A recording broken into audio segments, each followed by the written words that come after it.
The story begins in an arts college building. Inside the office, an employee excitedly called out to Sabrina, asking if she had a date that day. Sabrina, feeling flustered, asked if it was really that obvious and admitted it was embarrassing. Her colleague complimented her and asked how long she had been dating. She explained they had been together for 3 years, but since both were busy, it had been a while since they last saw each other. The colleague thought it was adorable and commented that even after 3 years, she still felt healed just thinking about her boyfriend. Sabrina confirmed this, saying she felt guilty for having canceled so many dates before. Her friend recalled seeing the professor make her cancel plans several times and hoped he wouldn't call today. However, at that exact moment, Sabrina's phone rang. It was the professor. She answered the call but felt a bad premonition. The professor said something and Sabrina, discouraged, simply replied that she understood. With a dejected expression, she repeated that she did. Sabrina hung up the phone after thanking the professor for his understanding, but she was visibly frustrated, thinking to herself about how unbearable the professor was. Yuna, her friend and fellow grad student, made a joke about her tired expression, saying she should get used to being practically the professor's slave. She reminded her that Sabrina had already canceled her plans several times because of him. Sabrina said her boyfriend was an angel, but her friend mocked her, imitating her in a teasing way. She commented that it was impressive how she had been faking innocence for 3 years, and questioned how her boyfriend still hadn't noticed her true personality. Yuna then provoked her by asking how a platonic relationship could last so long at that age, and how they could date for 3 years without having gone to bed. Sabrina looked furiously at her friend, saying they were both busy, he with a promotion and important projects, but as soon as that phase ended, they would get married. Her friend reacted with shock, asking if she was serious about marriage, and if Sabrina's boyfriend would support her plans to be a professor. The protagonist responded with pride that he would, that he was an angel and supported her in everything. Her friend commented, impressed, that the two seemed like soulmates. Her boyfriend supported her doctorate and never pressured her to go to bed, saying that it was only possible with true love. Amazed, Sabrina suggested that Yuna should date her brother, but her friend replied that she thought that was nonsense. Yuna bluntly said she had no interest in Sabrina's brother, pointing to another young man in the distance and stating she would only consider someone like him. When Sabrina noticed her friend was talking about Derek, she made a face upon learning she was interested in someone like that. Yuna commented that lately Derek was always surrounded by girls, questioning if he was dating any of them.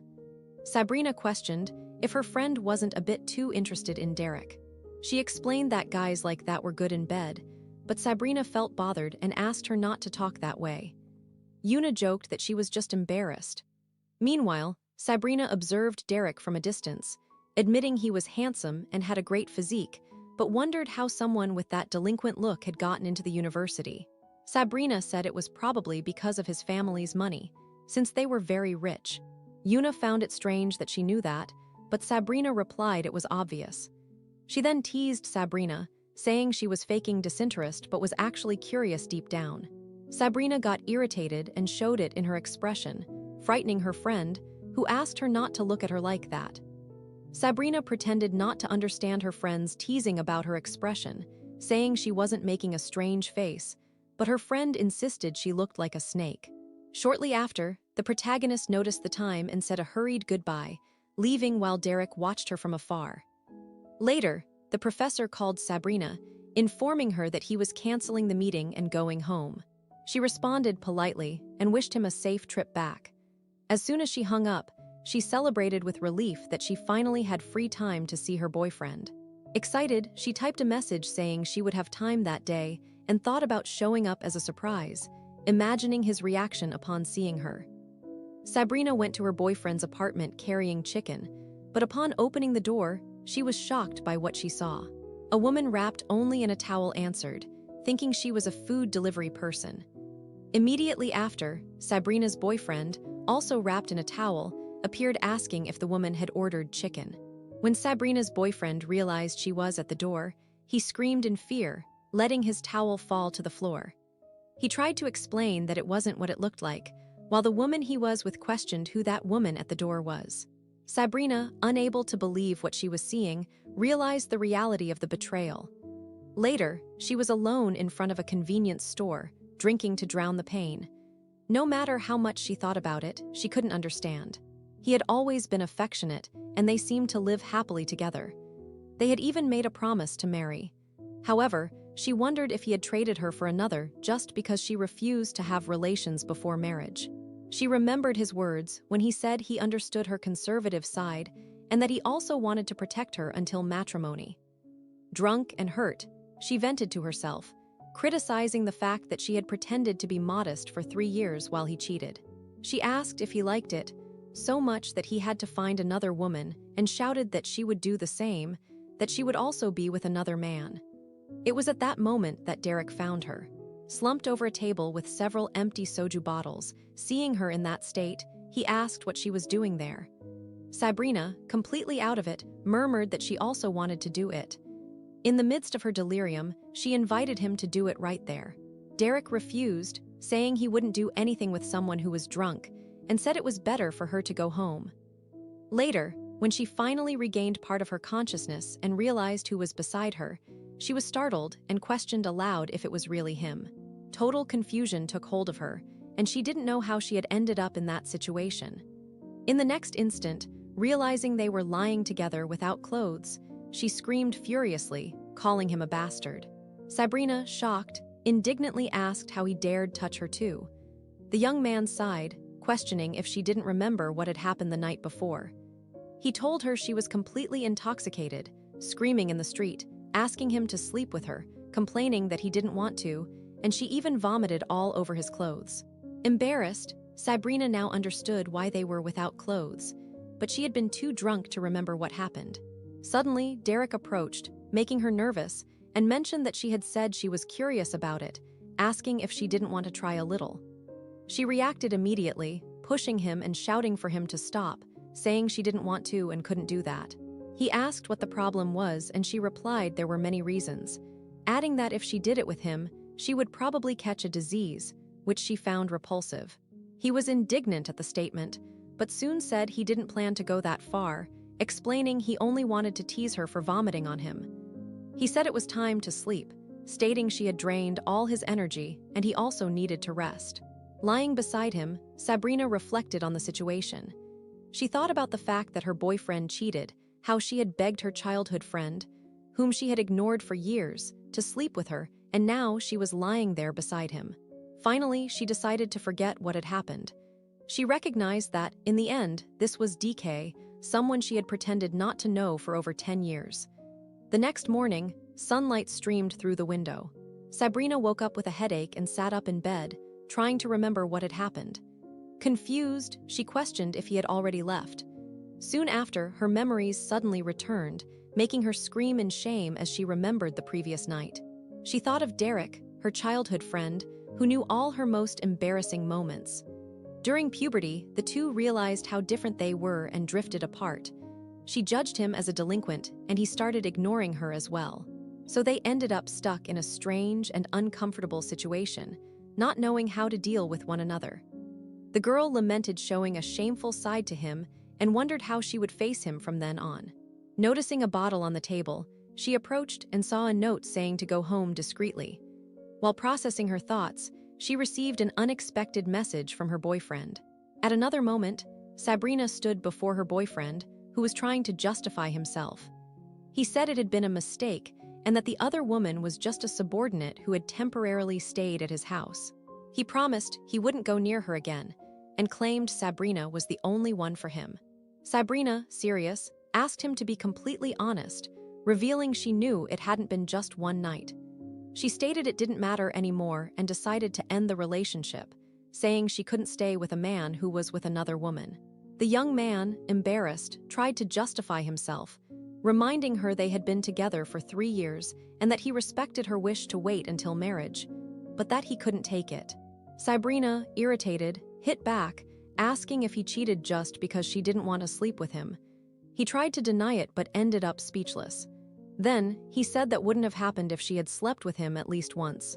She, surprised and indignant, asked if he was placing the blame on her.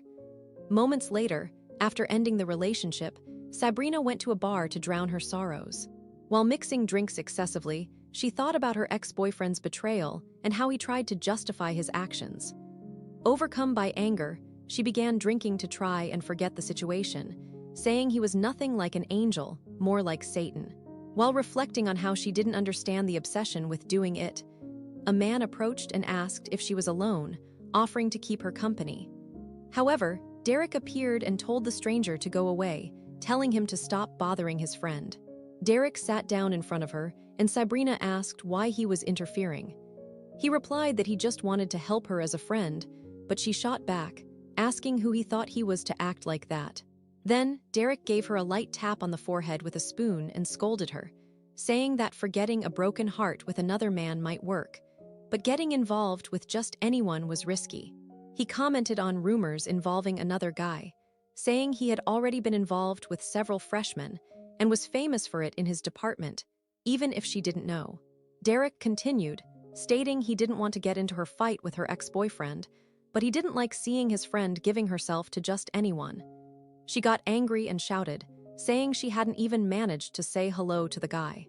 She complained about the vulgar way he spoke and wondered why he always appeared when she was drunk, finding the situation embarrassing.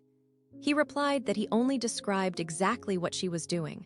Then he offered a drink and asked her to drink and go home peacefully. Sabrina, irritated, thought he treated her like an immature child and revolted internally. While reflecting, she questioned why he could do whatever he wanted and she couldn't. She decided that if she were to act that way, she could be with anyone she wanted, but concluded it would be better to avoid the worst ones. In the end, she thought that maybe Derek was the best option for something casual, since she had known him since childhood. Making an impulsive decision, she took the drink and downed it all at once. The young woman stared at Derek and, bluntly, invited him to have relations with her. He was surprised by the sudden proposal. Derek reminded her that she herself had said before that she didn't want to because she thought he looked like he had a communicable disease. She responded casually and asked if he didn't have a test to prove otherwise.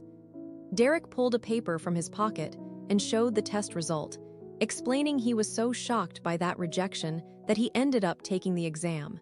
He teased, asking if she intended to go back on what she said. Smiling confidently, he warned her not to regret it. Sabrina stepped closer and hit back, asking when he had ever seen her regret anything.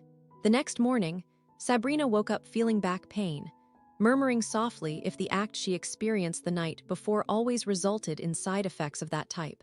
While trying to pull herself together, she reflected on what had happened, realizing that her first time had been with Derek and filling with shame, imagining what he might think of her after that. Wrapped in the blanket, she alternated between shame and the pleasurable memory of the moment, recognizing his skill but mentally complaining about his total lack of delicacy.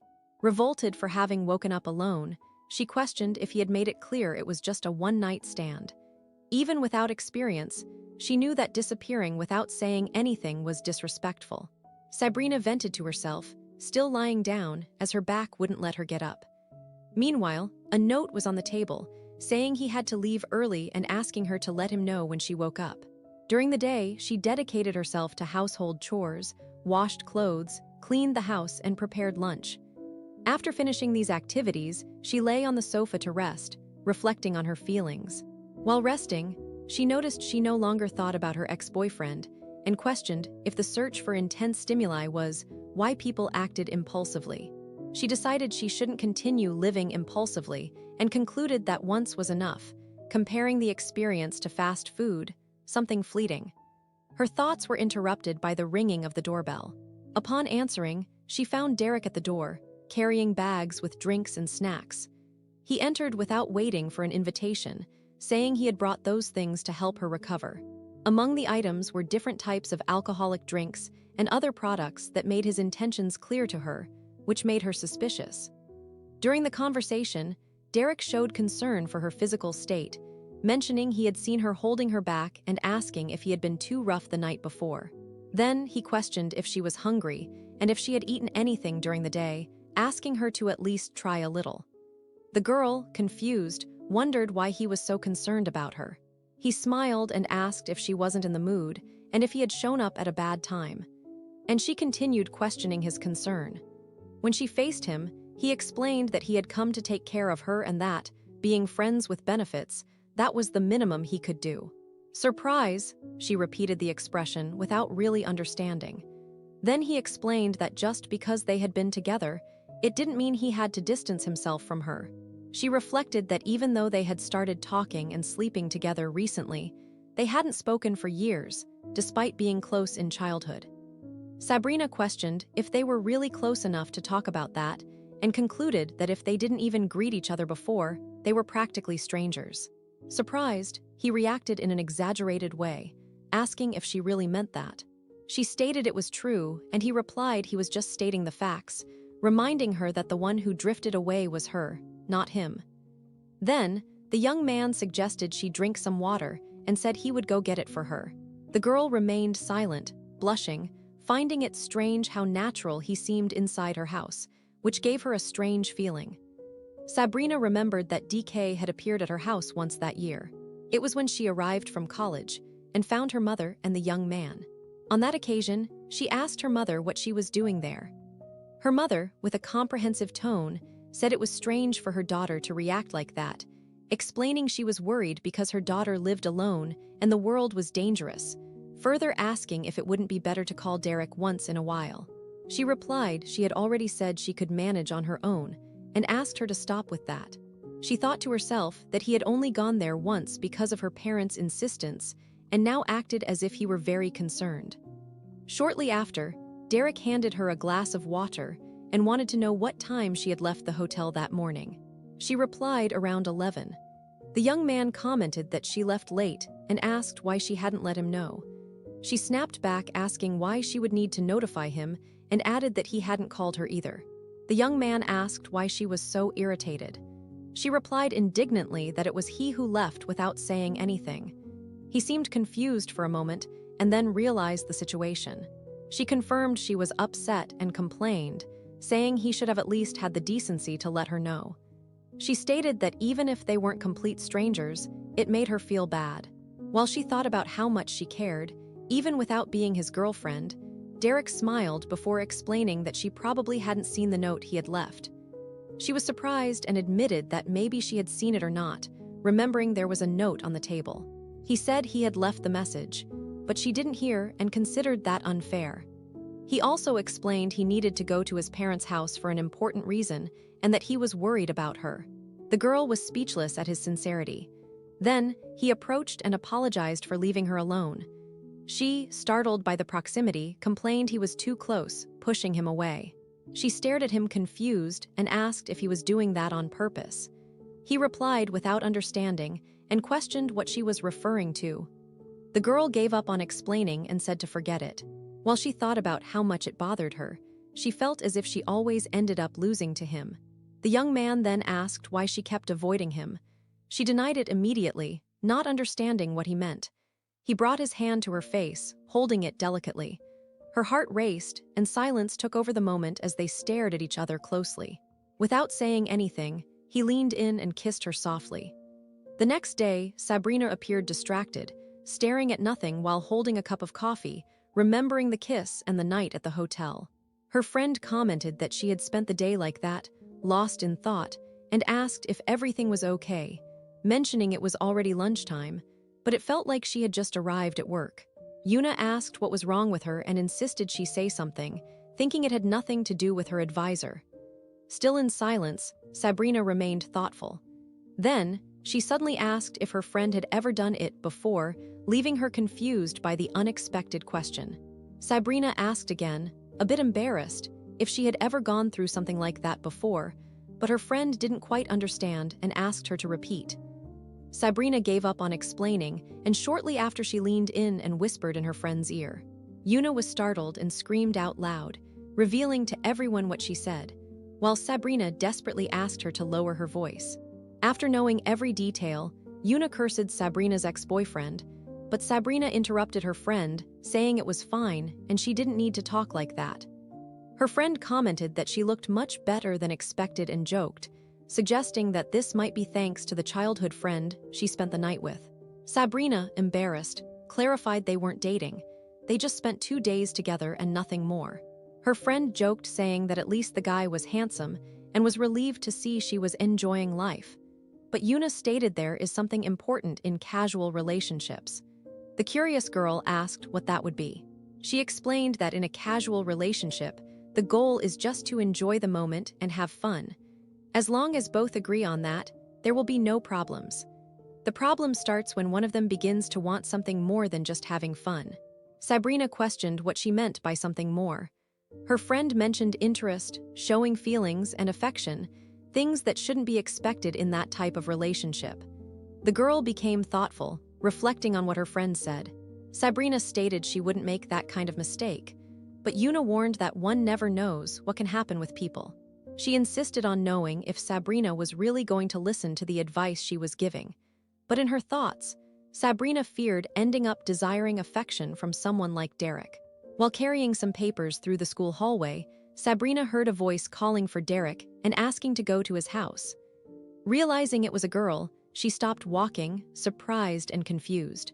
Unable to believe what she heard, she approached the door and saw Derek sitting with a pink-haired student. Shocked, the protagonist was paralyzed upon realizing it was indeed Derek. Her thoughts became confused, and she wondered what they were talking about. Remembering the rumors she had already heard about him, Sabrina hurried out through the hallway.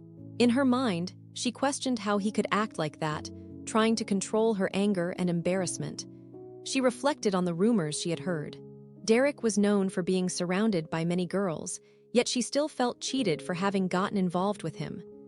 Overcome by rage, she stomped hard on the floor, causing a thud that startled the students nearby. In the administration room, the girl tried to work, but realized she couldn't concentrate. Letting out a sigh, she decided to finish what was left the next day and go home early. Suddenly, Derek entered the place, calling for her casually. Sabrina was surprised and asked what he was doing there. He replied that he had a meeting in Gangnam, and on the way passed by a bakery he knew she liked. He handed her a lemon cake, explaining he remembered her preference and made a point to buy it. Sabrina was surprised by the gesture and wondered why he would remember that detail. The two sat together to eat.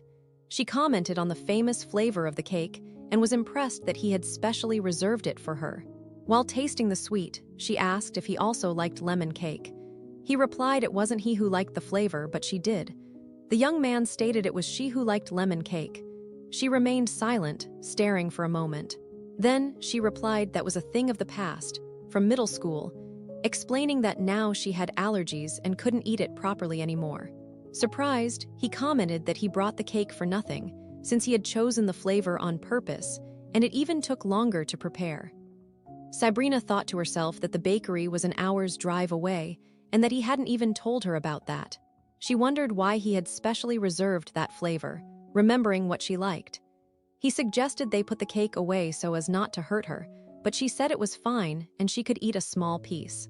While they ate in silence, Derek observed her thoughtfully and asked what she liked most now. Surprised, she just looked at him without knowing what to answer. Letting out a sigh, Sabrina questioned the reason for the question, and he just smiled, saying she was being grumpy. While eating, she noticed he still didn't like sweets, and wondered why he bought it if he wasn't even going to eat. Soon after she realized he probably did it for her, but immediately tried to push the thought away, finding it an exaggeration to believe that. He took the opportunity to question Sabrina about why she wasn't answering messages. She explained she had been busy. Then she hit back with suspicion, saying he had many people to talk to and should have fun with them, but he stated in a serious tone that he only had her. Startled by the phrase, Sabrina asked him to stop doing that. When he asked what he was doing, she nervously explained she referred to that way of his. After saying that, she was left speechless, just staring, while he, not understanding, asked what he had done. In her thoughts, Sabrina concluded he was like a fox, opportunistic, shameless, and persistent. She didn't know if he did it on purpose or if it was just his way. Suddenly, the light in the room flickered again. She sighed, commenting that it always happened, and he asked if it was recurring. Irritated, he complained that even though the school received money from his family, nobody fixed something so simple. While looking at him, Sabrina thought about Derek, and if he really knew all the rumors circulating about him. She asked if he still dared to make jokes. He replied with indifference that everyone knew his family had money. Sabrina commented that Derek's father had said he preferred to donate the money rather than hand it over to him. Derek reflected that in the end, despite saying that, he would end up giving him money, just as he would with the company. He thought that even if his father didn't like him, his mind and skills were useful. And since there was no talent in the company, his father was forced to depend on him. She asked if it wasn't true that he had entered that school because of the money. He just looked at her with confusion. Then she continued saying she didn't understand much about architectural design, but in general it was still art, so she had some notion. She recalled he had won a prize in a complicated contest and asked if that wasn't why he got in, commenting that they said he had talent in that area. He shot back that he thought she didn't care about anything related to him. She replied there were many intermediaries, and even without wanting to know, information ended up reaching her. Sabrina concluded that his father must be proud of him. However, Derek said the man had aged quite a bit and thought it was already too late to force an adult son to follow another career path. Derek's father was a rigorous man. Thanks to that personality, he managed to greatly expand the company he managed, but he also applied severe physical punishments to his son. No one knew for sure what came first, the rebellion or the punishments, but at that point it didn't matter anymore. At that time, both Sabrina and Derek's father believed he was heading down the wrong path. She commented that when he was a child, she didn't always understand him. He responded with surprise and a light smile. Then she added that now she believed she understood him a bit more. Maybe Derek just wanted to be free. He asked if she was remembering the past alone and why she had become so sentimental suddenly. She replied she only said it because it came to mind and asked him to pretend he hadn't heard anything. He retorted saying he had already heard it, so he couldn't pretend, and thanked her for making him remember the past as well. He smiled lightly and murmured that he missed that. She blushed, her heart racing, and both slowly approached each other. Their gaze met, and without words, they leaned toward each other until they almost kissed. At that instant, a light bulb popped and went out, making them pull apart, surprised and embarrassed. He commented that they needed to change the bulb, as they couldn't continue like that, and she offered to get a new one. Later, he was already changing the bulb when he asked her to climb up to help him hold it, as he couldn't do it alone. She agreed and held on tight. While he warned that the wire was fragile and would fall if she let go, she complained he was being demanding, but guaranteed she was holding with strength. Suddenly, he noticed he had forgotten a tool and asked her to hold it alone for a moment. She, exhausted, asked him to do everything at once. He ran to get what was missing, certain that now he would have everything he needed. Meanwhile, Sabrina felt her arms getting tired when she noticed a sudden presence and was startled. While she held the bulb, she realized Derek was touching her legs. Startled, she called his name and asked what he was doing. He, unable to look away, asked if her pants had always been so provocative. Observing more closely, he said he could now understand people who had fetishes for that. She was flushed and surprised by his boldness, remembering they were at school. He replied that exactly that made it all more fun. With an insinuating tone, he stated that every time she came back to that place, she would remember him repeatedly. She, shocked and not knowing how to react, lost her balance with the unexpected situation. Derek caught her by the waist to help her, asking her to let go of the bulb and lean on him. However, Sabrina warned that if she let go, the bulb would fall and break, and that would be a problem. When she let go, she panicked, asking what to do now while he observed the scene calmly. Realizing she didn't need to have held the bulb, she got irritated and accused the young man of tricking her, starting to struggle in his arms.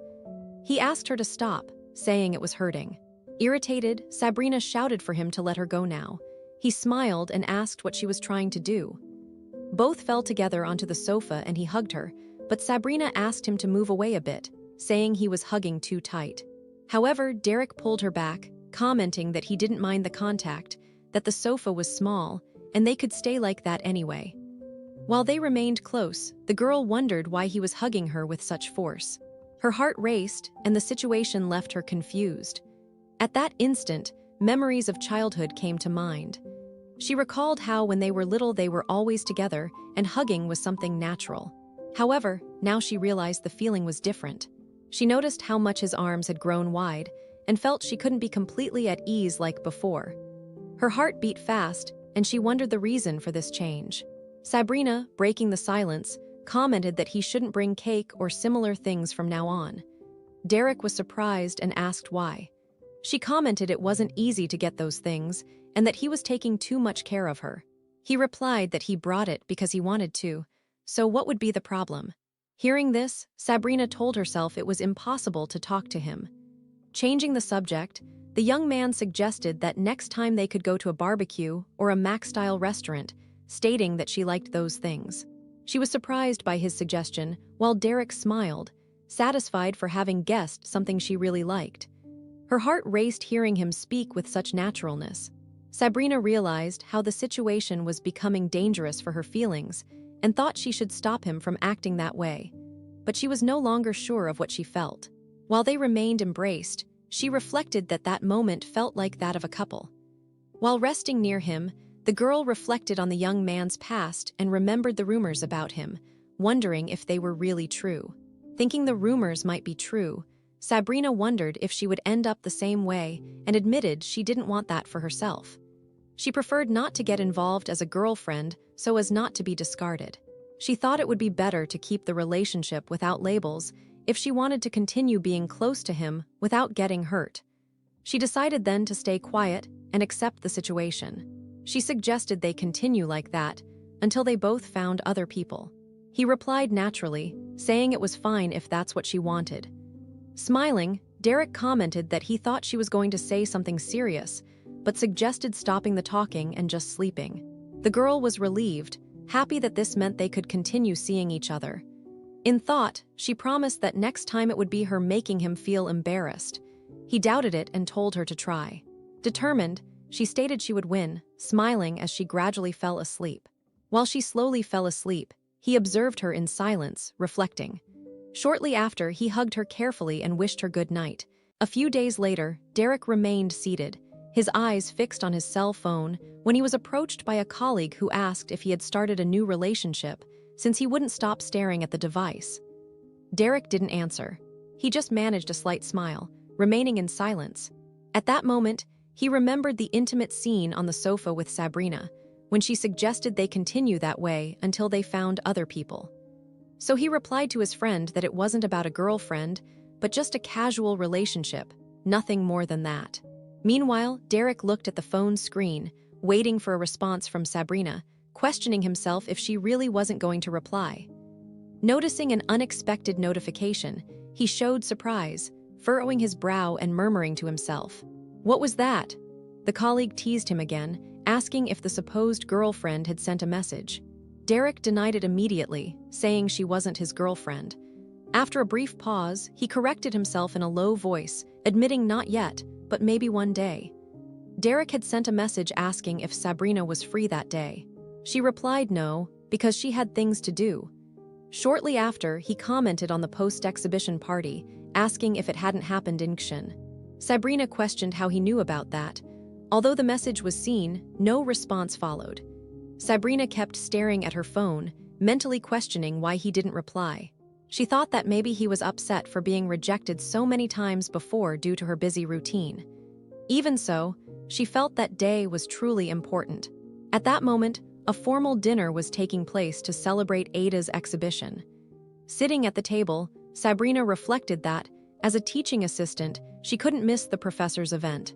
She added that she wanted to make a good impression, as there would be many new people, and it would also be good to see Derek again after so much time, especially being well-dressed. During dinner, one of those present noticed her attention on her phone and wanted to know if it was an important message. The young woman, a bit awkward, replied that it was nothing relevant and tried to resume the conversation by asking what they were discussing before. During the dinner, one of the professors mentioned that he had already commented a few times to assistant Sabrina about Professor Hilk. This professor was responsible for supervising both Adam and Sabrina.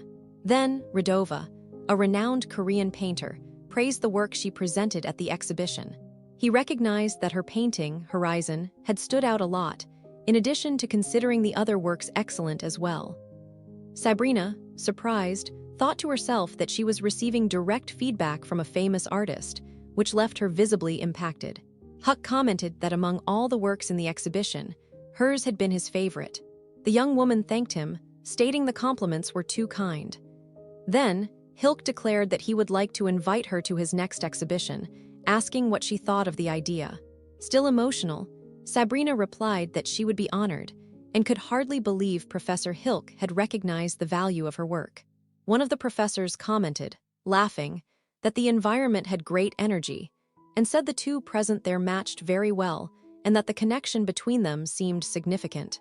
Shortly after, he suggested they take advantage of the exhibition excuse to go out together on a date. The unexpected remark caused shock in the young woman, who was left without a reaction, internally questioning if the professor had gone crazy. Adam was recognized as a master of art, someone who brought light to a new world through painting. He was considered a symbol of Korean creativity, a living legend with international fame, and admired as a true artistic genius. Sabrina, remembering her first experience before Adam's works, clearly recalled the moment she became completely fascinated. Upon seeing those paintings, a deep desire arose to paint that way. It was because of him that she decided to enter that university. Because of him, she chose to follow the path of art. The young woman reflected that she had walked that path moved by deep admiration for Adam. However, thinking better of it, she regretted not knowing his true personality from the start. If she had known, she might have rethought her decisions. Meanwhile, Adam smiled with a glass in hand.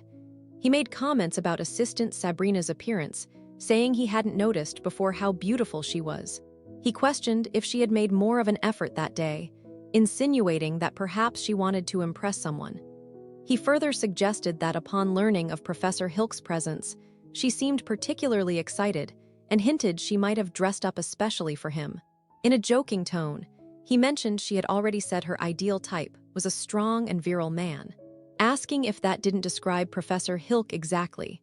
Sabrina, still smiling in a restrained way, commented that Hilk was someone very distinct for someone like her. But inside, she seriously questioned Adam's behavior, wondering if he was losing his mind. Hilk spoke up, reprimanding Adam elegantly by saying one must be more careful when speaking to a young lady. Sabrina thought, relieved, that this was indeed the proper response, hoping the professor could finally set limits for his inconvenient colleague. The man showed concern, asking if Sabrina had been startled or felt uncomfortable.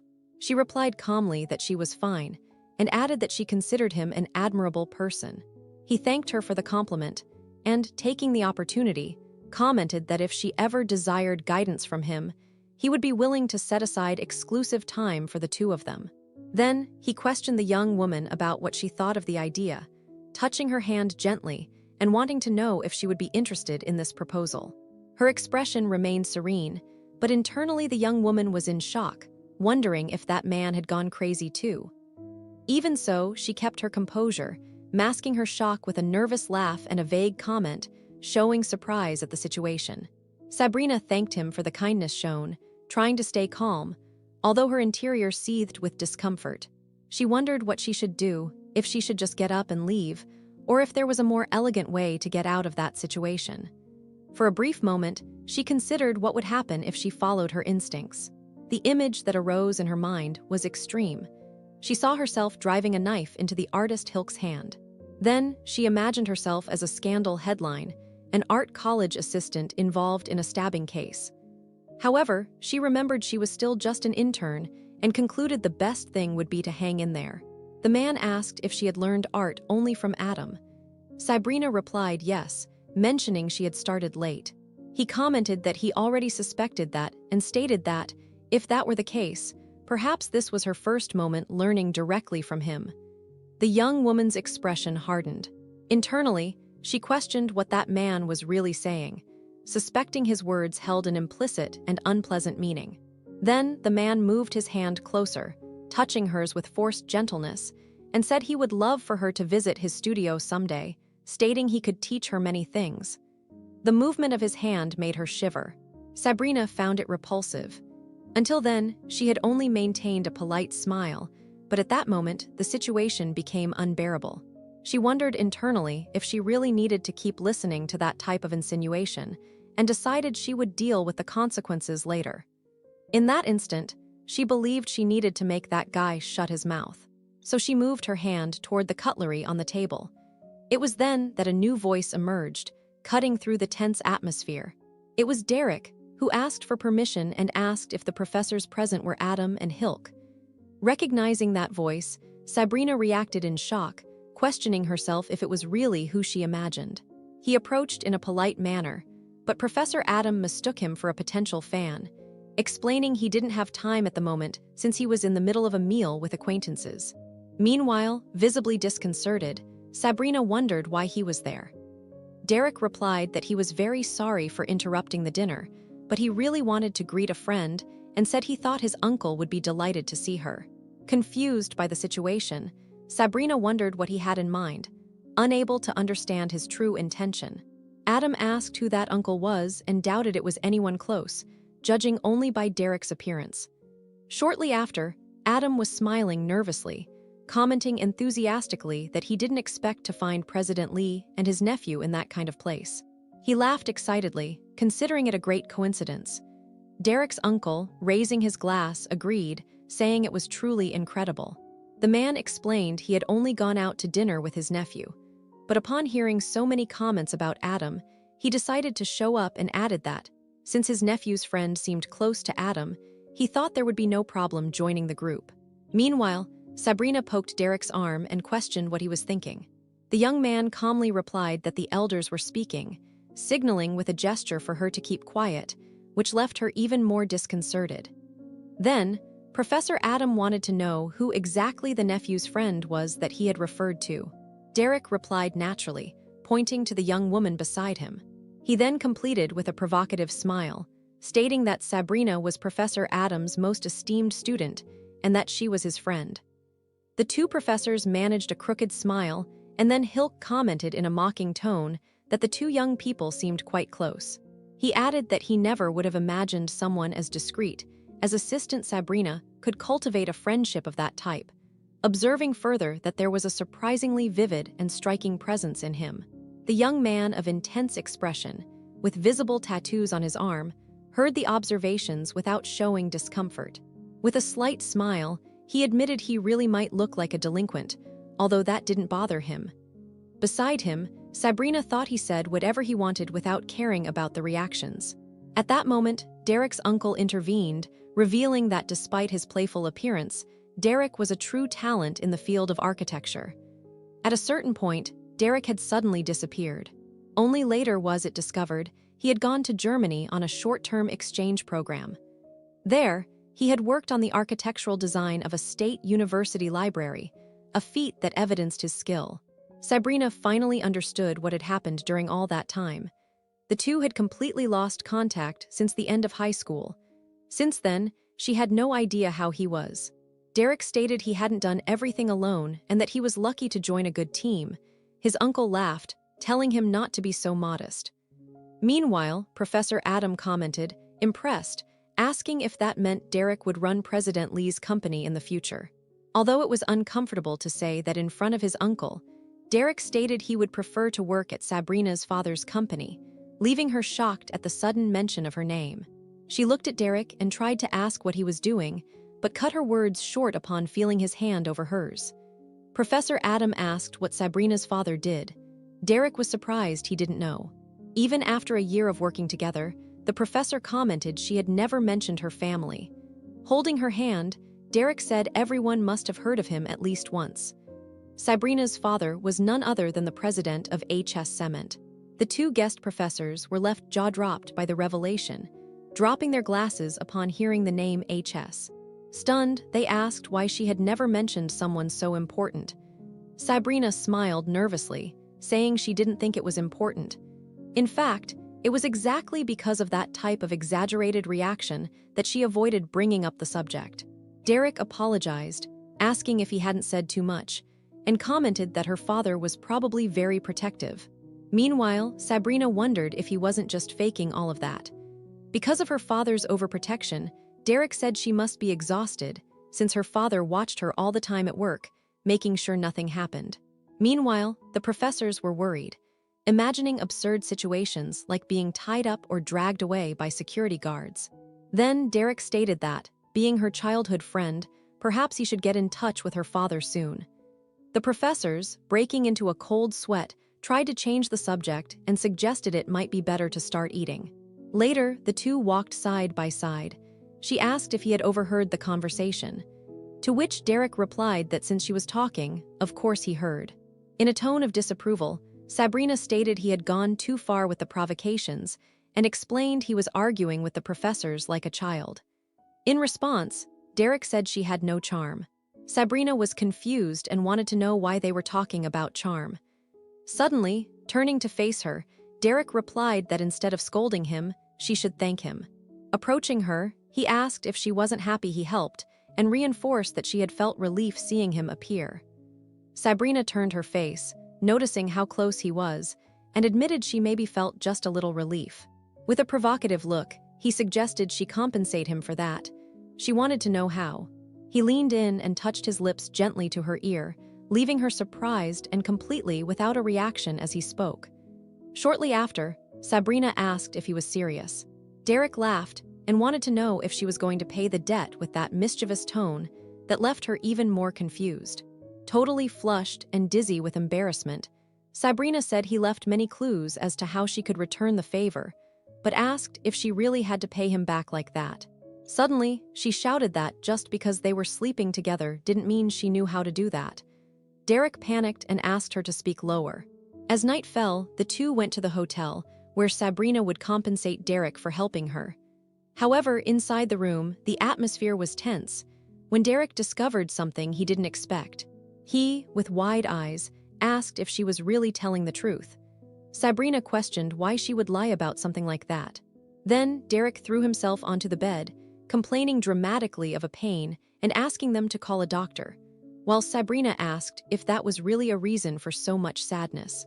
A few seconds before, Sabrina had told him she was on her menstrual period, making it clear nothing would happen between them that night. Amidst the silence that followed, he murmured that it had already been a while since the two of them had seen each other, and he was so excited. Sabrina remained still for a few moments, but soon began to reflect on another way to compensate him.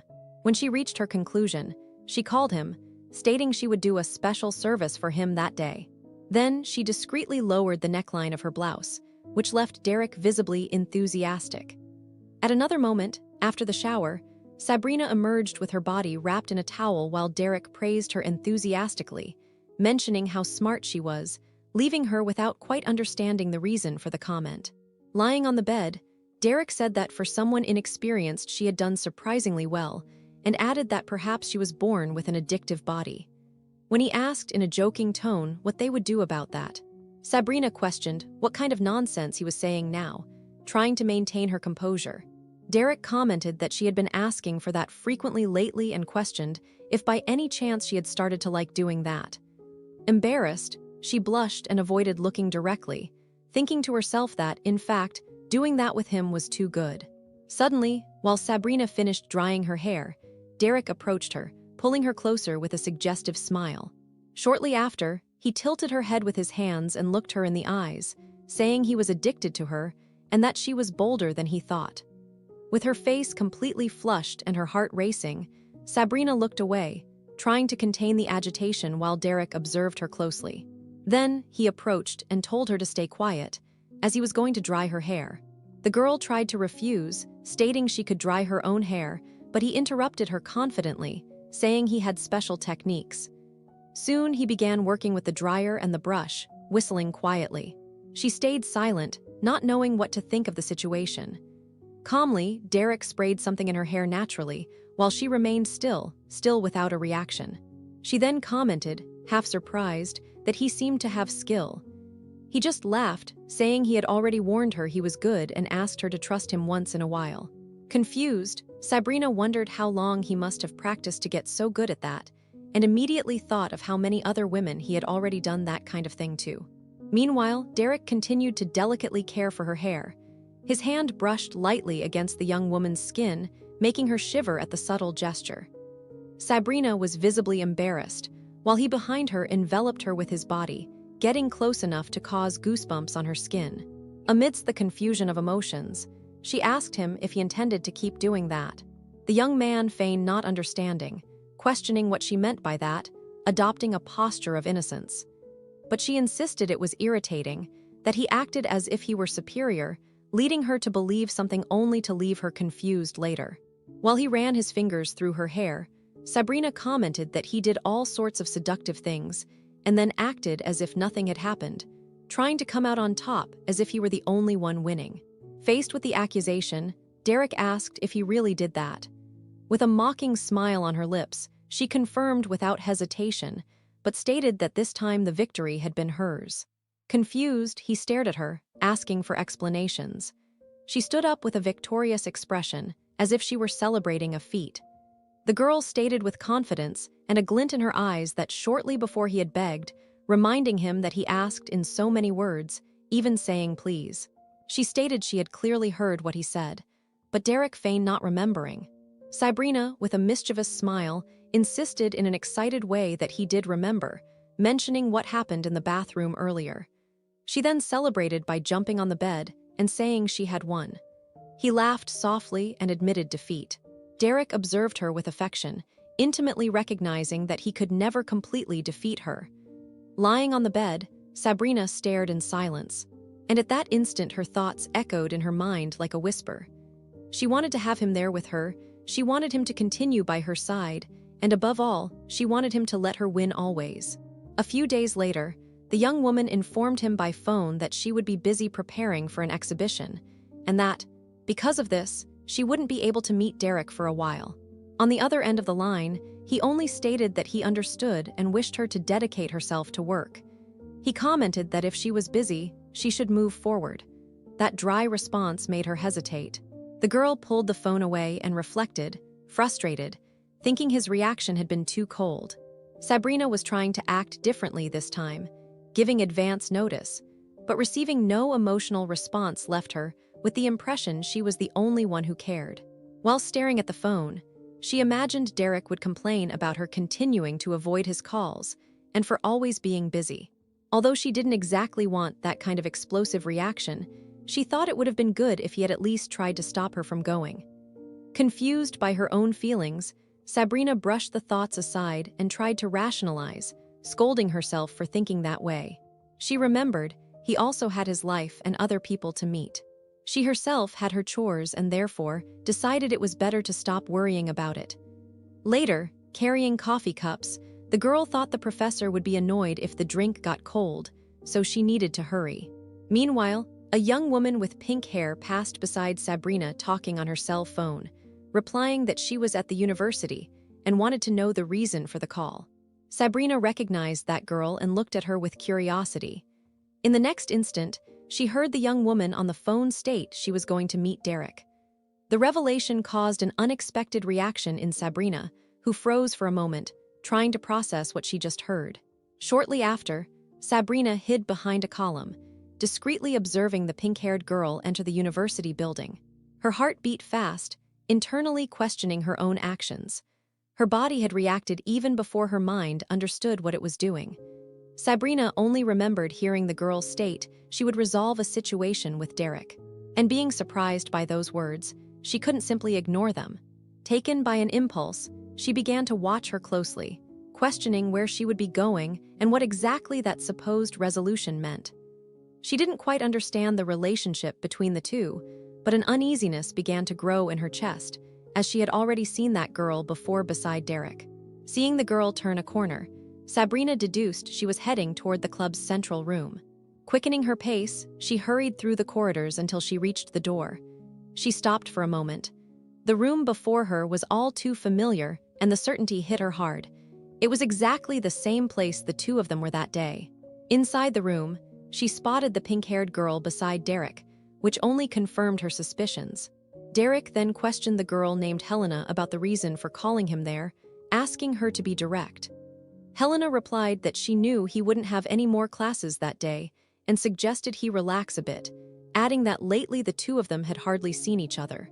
The girl, with a suggestive smile, sat on one of the desks and asked the young man if they couldn't do something for old time's sake. She approached even closer, insinuating she wouldn't mind doing it right there. Derek, however, showed coldness and questioned with a serious tone if she had called him just to say that kind of nonsense. Without leaving room for a reply, he stated he was leaving and asked her not to seek him out anymore for matters like that. Faced with the rejection, Helena felt humiliated and thought he had certainly already found another girl besides her. Even so, she grabbed him by the arm, insisting he not be so cold. She declared to herself that on that day she needed to make Derek hers, even if just for a moment. Helena hugged Derek from behind, saying it would be better for him too, as he would have someone capable of taking care of his desires. On the other side of the door, Sabrina, who was watching the scene in secret, was in shock hearing that. The young man, visibly uncomfortable, reacted with indignation and pushed away from her with force, questioning if she had lost her mind for saying that kind of senseless thing. Suddenly, they heard a noise from outside, and both he and the girl looked surprised at the door. Outside, Sabrina trembled while holding the coffee cups she brought in her hands, murmuring that she had let everything fall because of the fright. In her thoughts, she lamented having lost her strength before what she just witnessed. Derek ordered Helena to remain silent. She recoiled, startled at the young man's firmness as he approached the door. Sabrina, still hidden, heard everything with apprehension and became worried, thinking that if she stayed behind the door, he would find her. Derek approached the door and stayed silent for a moment. Behind him, Helena asked quietly if there was someone nearby. He observed the corridor and replied no. He guaranteed there was no one there. Derek warned her to be careful, stating he didn't care what she had been saying, but demanded she not involve him. She nodded tensely, saying she understood. Helena stated she also didn't want to be in that situation, but hinted it was he who forced her hand. After her words, he tried to walk away without looking back. However, before he departed, Helena stopped him with a question. She wanted to know if by any chance he was dating. After delivering the coffee to the professor, Sabrina went to the bathroom and in silence began to wash the sleeve of her blouse. In her thoughts, the memory of the conversation she witnessed between Derek and that girl still left her uneasy. In silence, she reflected that, although she wasn't sure if the two were already together, it was evident there was something between them, a connection that was perhaps more lasting and profound than anything she herself had ever lived with him. Sabrina felt stupid for having let herself be carried away, as if she had been a complete idiot, and witnessing Derek's romantic dilemmas only deepened the void she felt. She questioned if she had been just someone disposable, without real value to him. She thought that in the end it didn't matter if she was considered a friend or just one more casual partner. It all ended the same way. But even so, the more Sabrina thought about the situation, the more indignation accumulated. With anger, she questioned how he could lie with her and at the same time act in a seductive way with another. The irritation overflowed, and the frustration manifested in brusque gestures while she washed her hands in the sink with force, finding such lack of consideration inconceivable. Drying her hands, she tried to reorganize her own thoughts. She was determined to resolve that once and for all, regardless of the outcome. Determined, she grabbed her phone and began to type quickly. She decided she would have a conversation with him that same day. She would clarify everything for better or worse. Later, Sabrina waited alone in a cafeteria with 2 drinks on the table. Suddenly, Derek approached and asked if she was sick, finding the expression on her face strange. While sitting down, he commented it was unexpected, since she had said she wouldn't be free that day. He explained he ran there thinking something had happened, and with a smile complained about the heat. Sabrina, maintaining her calm, offered the drink she had already ordered for Derek beforehand, and he praised her initiative. While Derek drank quietly, he asked why she was taking so long to say what she wanted. Embarrassed and flushed, the girl finally built up the courage and asked Derek if he had a girlfriend. The young man was surprised by her question and wanted to confirm if she was serious. He complained intrigued, commenting that lately everyone was asking if he had a girlfriend. Sabrina insisted, saying she wanted a clear answer. He asked why she wanted to know, and she, worked up, stated that if he had someone, he should have told her before.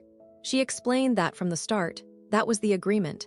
She didn't want to be seen as someone involved with a committed man, and confessed she almost felt cheated for having trusted him. She further said that even if it wasn't a serious relationship and was just something physical, that would still be a problem.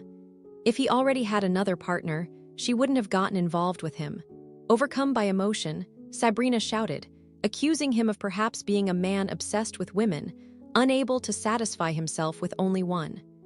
The room went silent, and the others in the cafe observed the scene. The young man sighed tiredly and asked if she had already said everything she wanted. The girl, irritated, noted that he reacted as if she were just a nuisance, without ever directly answering her questions. She then stated that if he didn't intend to change, there was no reason for them to continue together. Reflecting, Sabrina recognized that it couldn't last long. She said he just needed a woman to pass the time while she needed someone to forget a romantic disappointment. She concluded that their interests had coincided for a time, but that, deep down, they were never anything special. Sabrina realized the words she had said and thought she hadn't wanted to express herself that way. She felt she couldn't even look him in the eyes, but upon staring at Derek, she noticed his gaze seemed too cold, which left her even more shaken. Sabrina looked away quickly, reflecting that she wouldn't allow him to leave her confused or play with her feelings anymore. While reflecting on the situation, Derek noticed the coffee-stained blouse sleeve and then realized she had probably overheard the conversation with Helena. The two remained in silence, seated at the cafe table. The atmosphere was so heavy that Sabrina couldn't even face Derek. Suddenly, he stood up from the table, surprising the young woman, and told her to stand up as well if she had already finished her coffee. She stayed silent, watching him walk away, and ended up going along with him. Soon they were inside the car, side by side, but the atmosphere remained heavy. During the journey, she thought in silence why he didn't say anything. Suddenly, Derek broke the silence, calling her by name, and then asked what she thought they really were. Sabrina was left without an answer, not knowing how to face that direct question. Hearing Derek's question about what they really were, she began to recall past moments with him. She thought of the nights they were together, the times he enveloped her with his intense presence. Reflecting, she admitted to herself that despite the confusion, she had received from him a type of comfort that helped her endure her pain. With a trembling voice, she confessed she was grateful because she had found in him a relief in the midst of loneliness. Derek, however, reacted with coldness, repeating the word comfort ironically. Then, he asked if she meant the type of comfort given with the body. The girl was surprised and thought he was being sarcastic.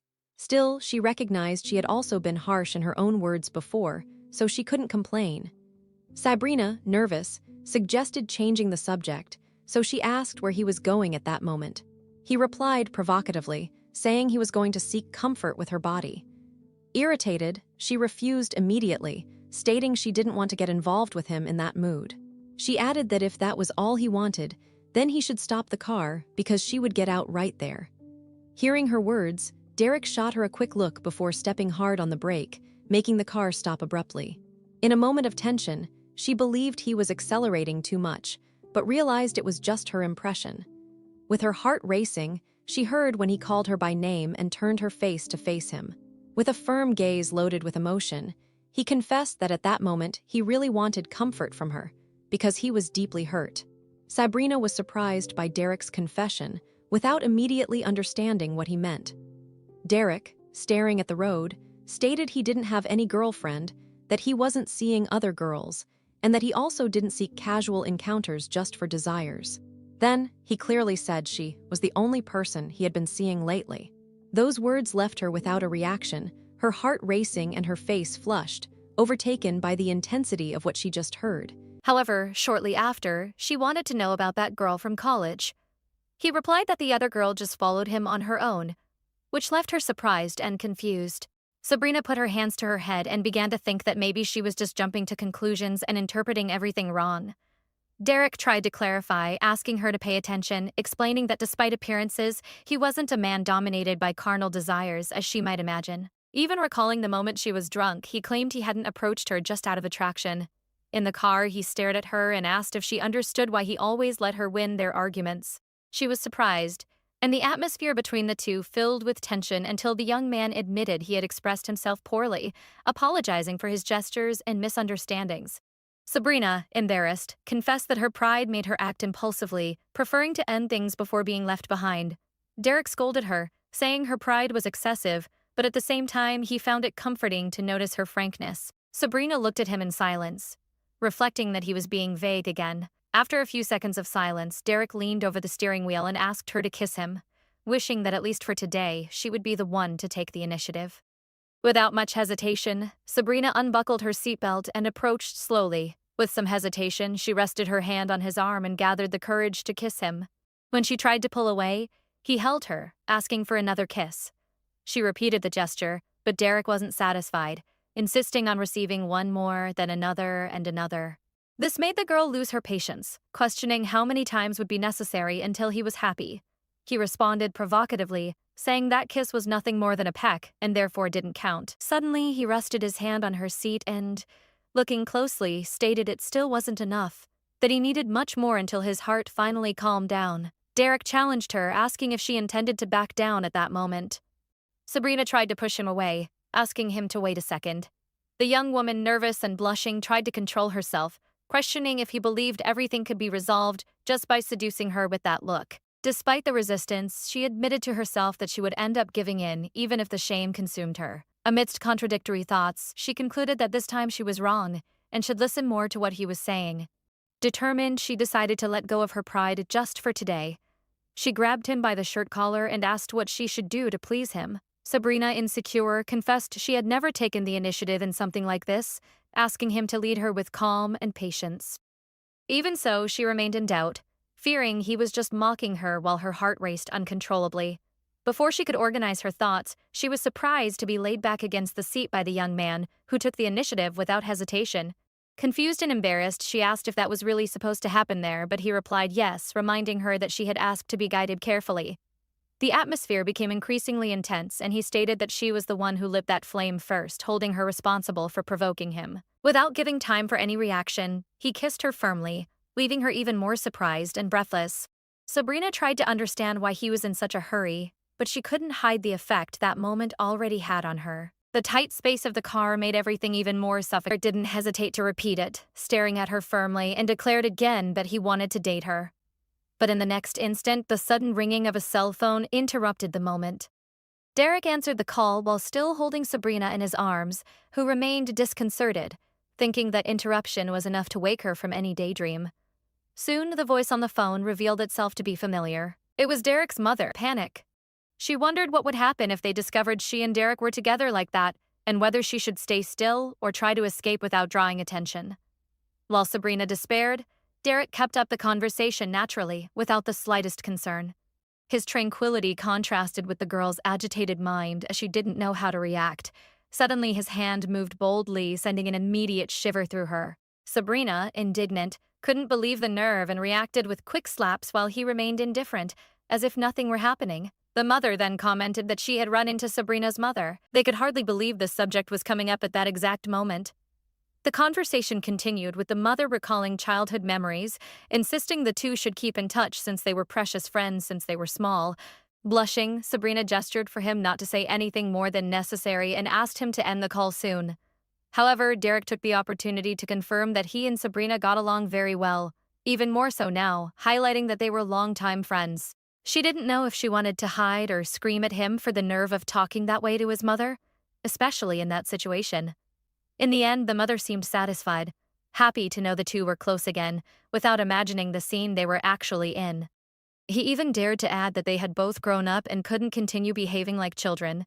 Sabrina tried to protest, but he muffled her voice with his hand, forcing her into silence. With her heart racing and her face on fire, Sabrina could only scream mentally that Derek was truly unbearable. Right after that heated moment, Sabrina complained out loud, not knowing how she would face his mother after what happened. Derek remained calm, even starting to whistle, and asked if she really intended to go to his house. Sabrina confirmed and wanted to know if that would be a bad idea. Derek responded casually that he didn't see a problem and that he was just happy to see she didn't want to avoid him. Irritated, Sabrina shot back, saying she would never ignore him. Then he changed his tone and asked if she had reflected on the matter. The mood became serious. Sabrina understood he was referring to the confession and remained silent, not knowing how to react. She squeezed her hands, nervous, while Derek drummed his fingers on the steering wheel until Sabrina, blushing, asked what he really wanted from her. He observed her for a moment and said he always considered her too cautious, never someone who accepted things immediately. Sabrina, embarrassed, asked if that was an insult, but he denied it. She insisted. Asking if it was so hard to answer, he explained no, he was just thinking. With her heart racing, she wanted to know why it seemed so complicated to say. Derek sighed and, with a slight smile, replied that he was just trying to find a beautiful way to say it so she would end up falling in love with him. Surprised and blushing, Sabrina was left without a reaction. Shortly after, he added in a joking tone, saying he couldn't say it was because of her breasts. Indignant, she punched him, calling him immature. Furious, she shouted that she wouldn't listen to anything else, accusing him of faking confidence when in reality he had nothing good to say. She tried to pull away, but he held her hand firmly, asking her not to go. Nervously, he confessed that he liked her, calling her by name. Sabrina was left speechless at the sudden declaration. He continued, saying he never imagined one day he would say that. He recalled the past, when she seemed like just a rebellious girl full of problems, admitting he never thought his feelings could change that way. Holding her tighter, he stated that he regretted ignoring and pushing her away. He explained he hadn't done it of his own will, but for fear she would be hurt again if he stayed by her side. With a voice heavy with emotion, he declared he couldn't stand living like strangers anymore. Then he looked her in the eyes and said he wanted to date her for real. He reflected to himself that he should learn to speak more gently, since he never knew how to express himself properly when it mattered. Embarrassed, he put his hand to his face while she watched in silence. Surprised by that unexpected sincerity, Sabrina couldn't help thinking he looked adorable in that moment. Her heart raced and the image of him left her flustered. Then he asked if, after everything he had said, she believed in the seriousness of his words.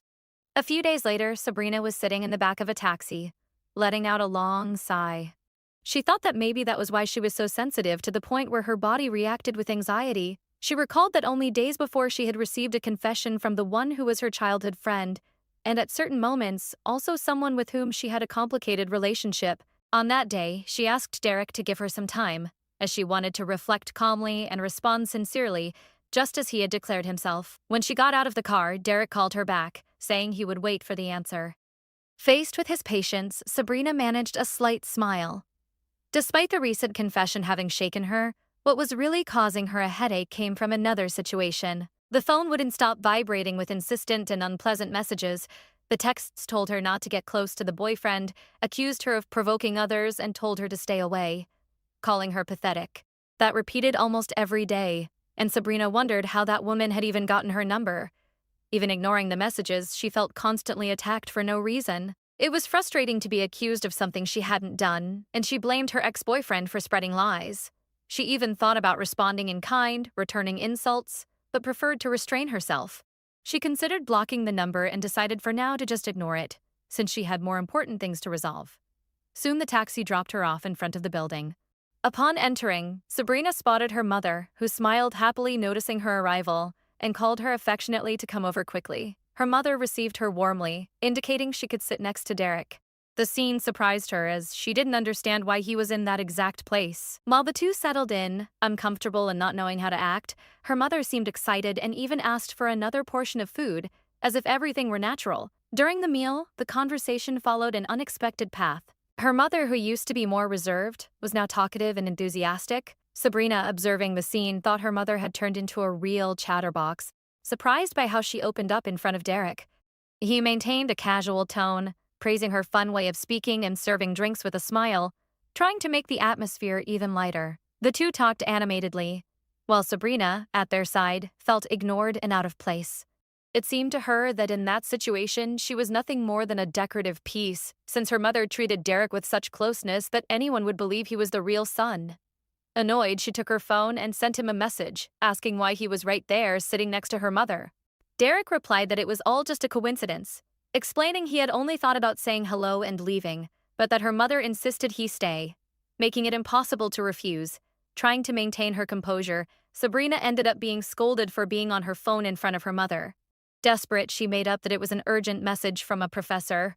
Derek tried to ease things, saying he would focus only on her from then on, like an obedient student. Sabrina, however, couldn't relax. She felt anxious at his naturalness, while she could barely eat from all the nervousness. She found Derek's carefree posture irritating, precisely because it contrasted with the tension she felt in front of her own mother. During dinner, the mother noticed her daughter's silence and asked if she was sick. Bothered, Sabrina replied that she was finally receiving attention, but was soon scolded as Derek corrected her playfully, saying she shouldn't talk to her own mother like that. The woman then commented excitedly that if she had known Derek had become so handsome, she would have liked to know sooner. She added that she hadn't imagined the two were still close, which left Sabrina uncomfortable, thinking her mother didn't need to expose every detail. Shortly after, the mother stated that her daughter didn't have much charm and, in a joking tone, asked for Derek's opinion. The young man defended her, saying Sabrina just got shy in front of family. The young woman, relieved, noticed that the tension had turned toward him. Meanwhile, Derek showed signs of nervousness. His fingers moved restlessly on his leg until, at one point, he squeezed his own hands to try to hide it. Sabrina watched in surprise, wondering why he was acting that way. To her, it was strange. Derek always seemed indifferent and secure, even in front of professors, but in front of her mother, he was clearly nervous. The dinner continued in a strange atmosphere until Derek began to show even more restlessness. Sabrina noticed his expression and thought he looked too nervous, almost as if he were in the role of a boyfriend. This idea left her even more confused, while her mother shifted her gaze from Derek to her daughter. The mother, impressed by his appearance, thought about how little he had changed since childhood, commenting to herself that now he was even more handsome, almost like a model. Derek in turn complimented the woman, saying she looked like an actress, which left her enchanted and smiling. Between laughs, the mother commented that surely girls wouldn't leave Derek alone and asked if he had a girlfriend. He replied calmly that no, which made Sabrina shift in her chair, uncomfortable with the direction of the conversation, anxious. The young woman thought in silence that Derek should behave better. She didn't want him to say anything strange in front of her mother, which only increased her tension. Noticing her worried expression, Derek was intrigued, not understanding the reason for that look. Sensing Sabrina's intent, he replied that he thought he didn't have a girlfriend, which left her relieved for a moment. However, the mother questioned why he said, "I think I don't have one." Instead of simply affirming, he laughed awkwardly and admitted it was true, trying to disguise the situation. While scratching the back of his neck, his sleeve slid up and revealed part of a tattoo on his arm. The mother's eyes widened in surprise, immediately asking if that was really a tattoo. The young man explained somewhat hesitantly that he had done it after starting college and that it wasn't that big. The mother, however, showed concern, murmuring to herself that he might regret it later. Sabrina, unable to contain herself, intervened by calling for her mother in a loud tone, trying to end that uncomfortable conversation. Faced with the attention, Sabrina stated there was no problem, since Derek was an adult and had the right to choose what to do. She also said the tattoo suited him and there was no reason for concern. The mother, however, insisted he would look better without the tattoo and revealed she was worried about the young man's future since something like that could make it difficult to get a job. Derek, in a casual manner, commented that he already had a job, which made Sabrina's mother react with enthusiasm, praising the achievement. Sabrina remained in silence, relieved to see that the subject had changed. Even so, in her thoughts, she didn't stop worrying if Derek had felt offended by the previous conversation. Meanwhile, the mother observed them closely until she dropped a sudden comment. She highlighted that Sabrina hadn't mentioned anything about Gilgan so far, which left the daughter immediately flushed and without a reaction. Embarrassed, Sabrina reflected that her mother didn't know the whole truth. After all, she would never have the courage to tell her she had been betrayed by him, a situation that still caused her shame. She revealed only that it had been some time since the relationship had ended. The mother, surprised, wanted to know the reason, but the young woman explained there was no special reason. They had just dated lightly for a period. Still, the mother insisted, asking if she had never considered marrying him. Sabrina replied that that was just casual talk. Internally, she wished not to touch on that subject anymore and sought to think of another topic to change the direction of the conversation. Just hearing Gilgan's name made her stomach turn again. The memory of him brought discomfort, as if a weight returned to press down on her. Sitting at the table, Sabrina clenched her fist, trying to contain her emotions, while Derek watched her in silence. He then called her softly but fell silent for a moment. Then, he turned to Sabrina's mother and concluded in a firm voice that her daughter had ended that relationship. The mother, surprised, asked Derek what he meant by that. He replied with confidence that he meant exactly what it sounded like. He then revealed that he might have influenced Sabrina to end that relationship, explaining that they only did what he believed was right as a childhood friend. Sabrina, confused, blushed, not understanding where that conversation was heading. Derek continued, saying he met her ex-boyfriend only once and that he was worth nothing. A superficial guy, flashy in appearance but without character, shorter and much less attractive than he himself, besides having the worst personality possible. He reflected that if he had known sooner about Sabrina's terrible choice, he would have interfered immediately to avoid future regrets. Finally, he stated he wasn't saying that just because her mother was present, but because it was true. He declared that Sabrina was perfect in anyone's eyes, so perfect that any man would feel unworthy to have her by his side. He explained he couldn't just watch with folded arms while she was hurt by someone who wasn't on her level. Therefore, he advised ending it quickly, since it made no sense for someone like her to be tied to someone so insignificant. Then, he said in a casual way that, as a childhood friend, he considered it his duty to evaluate if a man was worthy of being Sabrina's future husband, even going so far as to seek her mother's approval. Sabrina, embarrassed, thought that was cute and recognized he was trying to boost her confidence in front of her mother, but also realized how much those words touched her. Her heart beat faster, perhaps just because he was so close. Suddenly, Derek felt Sabrina's hand rest on his. He looked at her, noticing the blush taking over her face. Sabrina realized that his simple presence made her feel at peace, without the weight of the anxiety that dominated her before.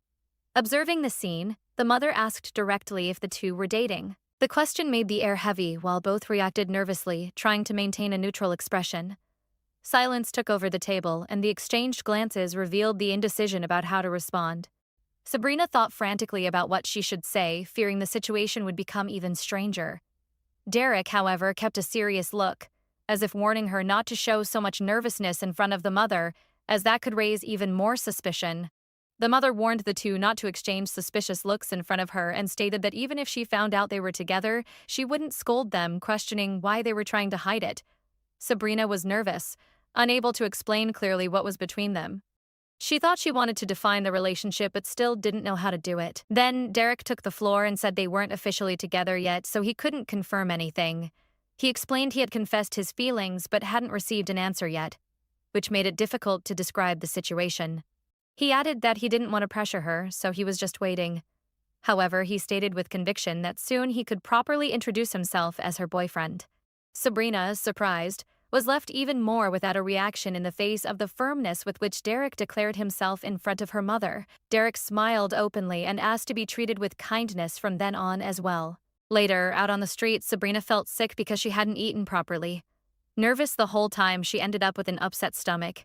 Derek helped, lightly patting her back, which brought her some relief. While they rested on a bench, Sabrina commented that he had done very well in front of her mother, recognizing that in a way it had been useful. Derek, confident, replied that normally he spoke even better, but that in front of his future mother-in-law he got nervous and couldn't express himself as usual. Embarrassed, Sabrina complained about him calling her mother that way, but Derek said he would be calling her that soon anyway, so he didn't see a problem with practicing beforehand. The girl laughed, saying he always did what he wanted. Shortly after, she called him by name and asked him not to worry so much about her mother's reaction. Derek looked at her in silence and, finally, replied calmly that he wouldn't worry. Going back to the past, at the moment Derek declared himself in front of Sabrina's mother, the woman just wiped her mouth in silence, which caught the daughter's attention. Sabrina noticed that contained expression and wondered the reason for such an unusual reaction. She was too quiet, something that wasn't like her. And Sabrina began to think if the mother hadn't approved of Derek. Shortly after, the woman finished the meal and, with a serious face, declared they could leave now. The mother's seriousness left the young woman intrigued, as she had expected a different reaction. Deep down, Sabrina reflected that if her mother had really understood Derek's confession, she would have reacted in an exaggerated and excited way, encouraging her to accept him immediately. But in the face of the coldness shown, she began to question if the mother considered him inadequate as a boyfriend. However, she soon convinced herself that wasn't it. She thought maybe the mother just didn't know him well enough yet. Compared to a useless liar and womanizer, there was no possible comparison. Derek was infinitely better, someone true, who treated her with sincerity. He was different, someone genuine and special, an incredible man. Sitting on the bench, Derek leaned against her and suddenly murmured an apology. Confused, Sabrina asked why, and he replied it was for many things, for the mistakes of the past, for the flaws that still haunted him. With a serious look, he admitted that seeing her mother made him regretful. If he hadn't lost himself in rebellion, if he had led his life another way, maybe she wouldn't hesitate so much now. Derek, still leaning on her, confessed in a low voice that he felt he wasn't the boyfriend she deserved. Sabrina, surprised to see him so vulnerable, commented that such weakness didn't suit him. With a low gaze, he confessed that maybe it was because his pride had been wounded. He said that despite having made a sincere confession, he remained without an answer and therefore felt like someone left on hold. The words left Sabrina blushing, reacting instinctively with a light punch to his head, accusing him of having a bold mouth. Even embarrassed, she tried to justify herself, stating it wasn't her intention to ignore him, she just needed time, and guaranteed she planned to give an answer soon. Derek looked up and questioned when that soon would be, making it clear he didn't do well with waiting. It was in that instant that Sabrina realized there was no longer a reason to delay. Her heart raced, her hands trembled slightly, but she knew that was the time to give the answer he so awaited. She called him firmly, asking him to pay attention, and with her breath quickening, she finally began to admit her feelings, saying she desired to be by his side. The two leaned in, almost sharing the long-awaited kiss, but were suddenly interrupted when Sabrina felt her stomach turn. Derek went into a panic, seeing her nauseous, desperately asking her to hold on. He ran to get medicine, while she, in the midst of the malaise, only hoped he would come back fast. Sabrina remained on the bench, still embarrassed by the situation, thinking how unfair it was for that perfect moment for a kiss to have been ruined. She felt bad for having sent Derek after the medicine, but at least she consoled herself with the fact that she hadn't suffered a greater embarrassment. Suddenly, a panting man approached, surprising her. At first, she believed it was Derek returning too quickly, but she soon recognized the figure. It was Gilgen, her ex-boyfriend. With a sweaty and anxious face, he called her name, saying he had finally found her. Sabrina's eyes widened, shocked to see him there, and heard him state that he had been watching her from afar, recognizing her among the people. He approached even closer, confessing he missed her and asking why she had ignored his calls during all that time. Indignant, Sabrina wondered how he could be so shameless. She replied firmly that she had blocked his number long ago, and besides, his supposed girlfriend wouldn't stop pestering her. Sabrina demanded to know by what right he was after her, accusing him of having no reason to pursue her. Gilgen insisted they needed to talk, but she kept her calm and asked directly what exactly he wanted to talk about, willing to hear his justifications. He began to apologize, saying that even when involved with other women, he never stopped comparing them to her, because he believed nobody was as pure as Sabrina. He confessed he had shown her a disturbing side of himself and still continued to think of her. Sabrina reacted in an unexpected way. First, she let out a contained laugh that soon turned into an open laugh, surprising Gilgen. Then she stated that it was fine, as she had also gotten something out of that experience. She thanked him ironically, saying that thanks to him she had learned something important. With a firm and provocative look, she concluded that what she learned was how good making love could be. The words left Gilgen shocked. He asked, confused, what she was talking about. Before he could insist if it was about that, Sabrina commented that she had also learned she couldn't live life being naive all the time. And, in that sense, she even felt grateful. Sabrina stared at him for a moment and, noticing his expression, thought he looked like he was dying of curiosity, waiting for her to say more. Seeing him again after so much time, Sabrina once again wondered why she had dated such a useless man.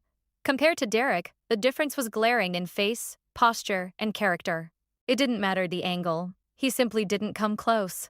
It was lamentable. To her, Gilgen was nothing more than a pathetic man, incapable of leaving any regret beyond the waste of time. Besides all those flaws, he was still incapable of satisfying her as a woman with that such small tool. The young man tried to deflect the attention, saying he hadn't come there to talk about that kind of thing, but because he had reached a conclusion during the time they were apart. Suddenly, he knelt before her. Sabrina was startled by the sudden gesture and was confused by the atmosphere, wondering what he was about to do.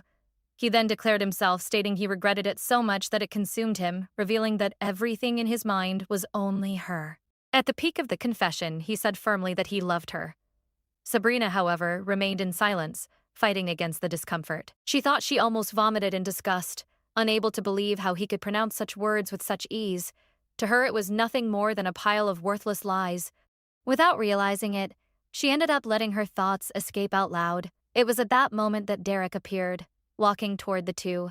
With a serious look, he asked irritably who that scrawny subject was next to her. It was at that moment that Derek appeared, walking toward the two of them. With a serious look, he irritably asked who that skinny guy next to her was. Derek approached and with a sudden movement pushed Gilgen aside, using his foot, warning him harshly that he should not block the way and ordering him to get out of there. the ex complained, asking how someone could simply kick another person and wanting to know who he was after all. Derek responded coldly, asking why he needed that information, and then turned to Sabrina, softening his tone as he asked her to take the medicine. Sabrina's ex-boyfriend wanted to know why a guy like Derek was getting involved in that situation, insisting that he was just some nobody who tried to flirt with Sabrina while he was away. He claimed she was only annoyed with him taking it out on someone else, but Derek stared at him with indifference, asking if he really believed that and commented that kneeling like that only made him even more pathetic. Derek's patience ran out and he reached out his hand to Sabrina, saying it was time to go. She responded without hesitation. Behind them, Gil went into despair. His voice came out trembling as he asked Sabrina to wait. As Derek guided her, the ex's desperate shouts echoed, saying she would regret it, that she could even date someone else but never that thug, insisting she think about her own status. Concerned, Derek asked if everything was all right and if she wanted him to handle it for her. Sabrina replied that it wasn't necessary, and that she would go back to talk to him herself. Determined, she walked back to the kneeling ex once more. He flashed a relieved smile, believing she had come back to him, and started saying he knew she would understand his feelings, but she interrupted him immediately, explaining she had only come back because he insulted her boyfriend, making Derek widen his eyes in surprise. Incredulous, Gilgan repeated the word boyfriend, asking if she was really with that thug. Sabrina warned him to be careful with what he said and stated she couldn't stand hearing those foolish things. She wanted to know if he really thought Derek was inferior just because he looked tough, but made it clear that it was the opposite. Derek was someone of integrity, someone who didn't lie, didn't cheat, and was a perfect boyfriend. Derek listened to everything with embarrassment, and she finished irritably by saying someone like Gilgan had no right to look down on him. Upon finishing her sentence, Sabrina started to shake, feeling her stomach turn. Derek noticed she was about to get sick. Before he could act, she grabbed Gilgan by the shoulder. Unable to control herself, she vomited on him. Derek sighed, trying to keep his cool, and said Sabrina should let it all out, as she would feel better that way. The ex-boyfriend, indignant and drenched, wanted to know what that meant. Sabrina replied that he had made her so disgusted that she couldn't hold it back, but Jin shouted asking how she could do that to him, claiming he always tried to be good until the end. Meanwhile, Derek gave a half smile while stroking her hair, saying that at least she hadn't eaten much. But Jin wouldn't shut up. He wanted to know how she dared to get him dirty like that. Sabrina raised an eyebrow with disdain, asking if that was really what he called getting dirty. She pointed her finger at him, stating that the one who had done truly dirty things was him, and that she only reacted to the disgust he had always shown, declaring that he shouldn't have acted so repulsively from the start. Laughing nervously, the ex tried to ridicule her by calling her a psychopath and asking how she could be so shameless after vomiting in someone's face. Before he could finish, Derek pulled Sabrina close and wrapped her in a firm embrace, warning that if it continued, he would have to use his fists. Sabrina felt her heart race as Derek said that if Gilgan had really loved her, he wouldn't make a scene just because she vomited. Derek had been curious about Sabrina's ex, but seeing him in person, he realized he was even more pathetic than he imagined. Gilgan gritted his teeth, threatening Derek to watch his own behavior, but Derek shot back that he was the one who should be careful. He said he wasn't afraid of anything because he grew up going to the police station, and with a smile made it clear that giving someone a beating wouldn't be complicated for him at all. The ex-boyfriend swallowed hard, laughing to hide his fear, and asked if he was being threatened. Derek stepped closer, casting a shadow over his rival's body, and added coldly that since he valued last names and families so much, it was only fair he knew his name as well. He suddenly lunged forward and knocked the young man down, who only realized what was happening when he was already falling and hitting the ground. Derek approached while Gilgan trembled on the floor, stating he would resolve everything his own way first. The ex tried to get up but froze when Derek said he would hit him first and then call home, saying he had assaulted someone, asking them to handle it and make it seem like nothing had happened. Lacking the courage to face the confrontation, Gilgan ran away. Sabrina thought he would resist more, but Derek shrugged, mentioning that if someone needed to disappear, scaring them was the best strategy. She joked, saying he really did seem intimidating, almost like a bully. He responded that he even feared taking a punch, but that look was sometimes quite useful. Derek then offered a handkerchief and began cleaning her mouth, also handing her a water bottle and asked her to gargle to clean up well, praising her afterward. Sabrina obeyed, blushing, thinking about how embarrassing it was to be cared for like that, while also feeling ashamed for having vomited. She stared at him for a moment and, noticing his smile, looked away. He wanted to know what she was looking at, and she took a deep breath, choosing her words carefully, saying she was just grateful and realized Derek really was different from the others. He teased her lightly, mentioning she had a lot to be grateful for, but there was one main thing.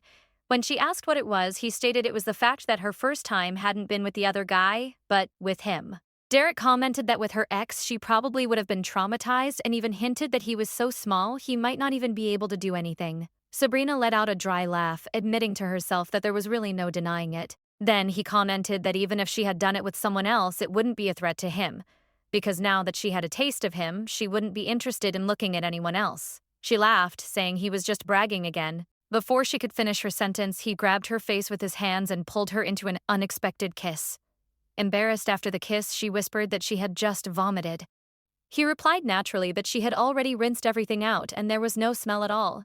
She complained that he liked her too much and that she still wasn't used to it. Derek teased her, asking if being obvious now was a problem.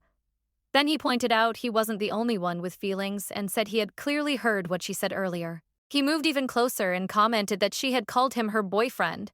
Sabrina turned red and replied that he had quite the good curse. He held her hands, saying that at this rate he would end up waiting forever, and warned that he wanted to pick up exactly where they had left off before she vomited. The girl noticed he kept staring at her face without stopping, as if he wanted to pierce through her expression with his gaze. Finally, she smiled shyly, thinking that he was obvious even in his expressions. But determined, she happily moved closer, pulled him down slightly, and looked directly into his eyes as she said she wanted to be in a relationship.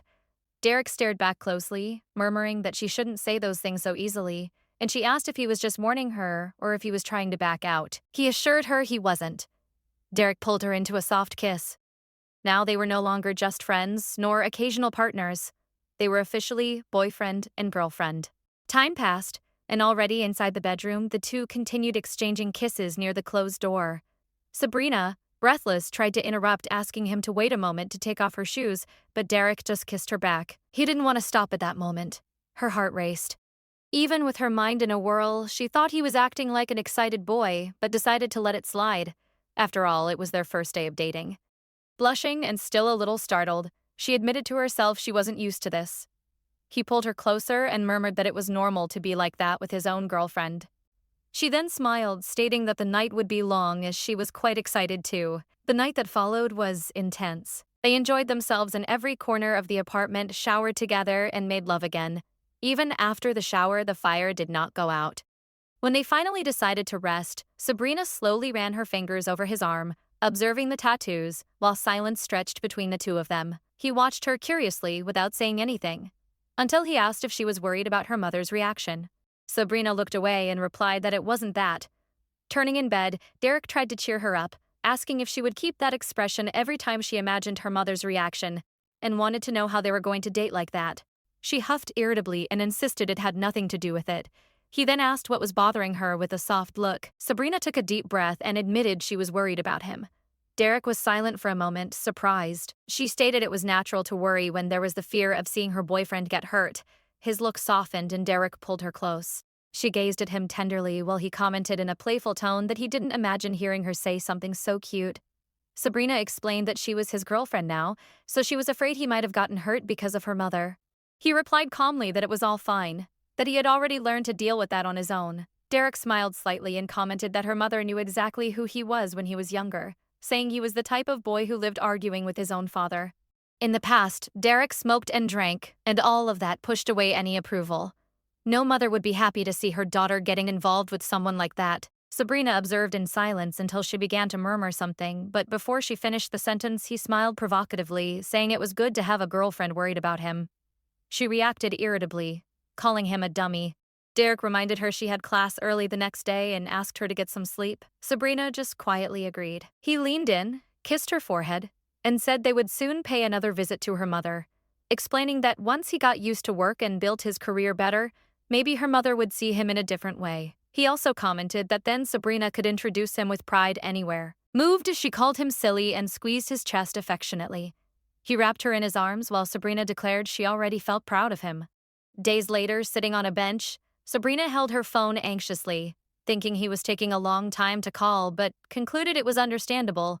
After all, he was just an intern. He almost never had time to go out, not even for a few minutes, and she wished to at least hear his voice before going back to work.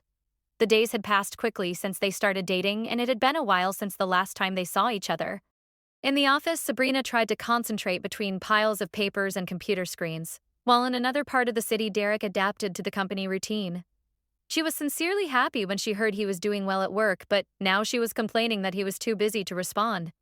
Sabrina recognized she was contradicting herself, but because it was the sweet beginning of the relationship, she believed everything should happen in the best way possible. She remembered that dinner with her mother when her mother politely asked Derek to leave them alone and he agreed. As soon as he stepped away, her mother said she knew her daughter had doubts about that relationship and admitted with sincerity that she preferred she didn't date him. Sabrina lowered her head, feeling her heart tighten.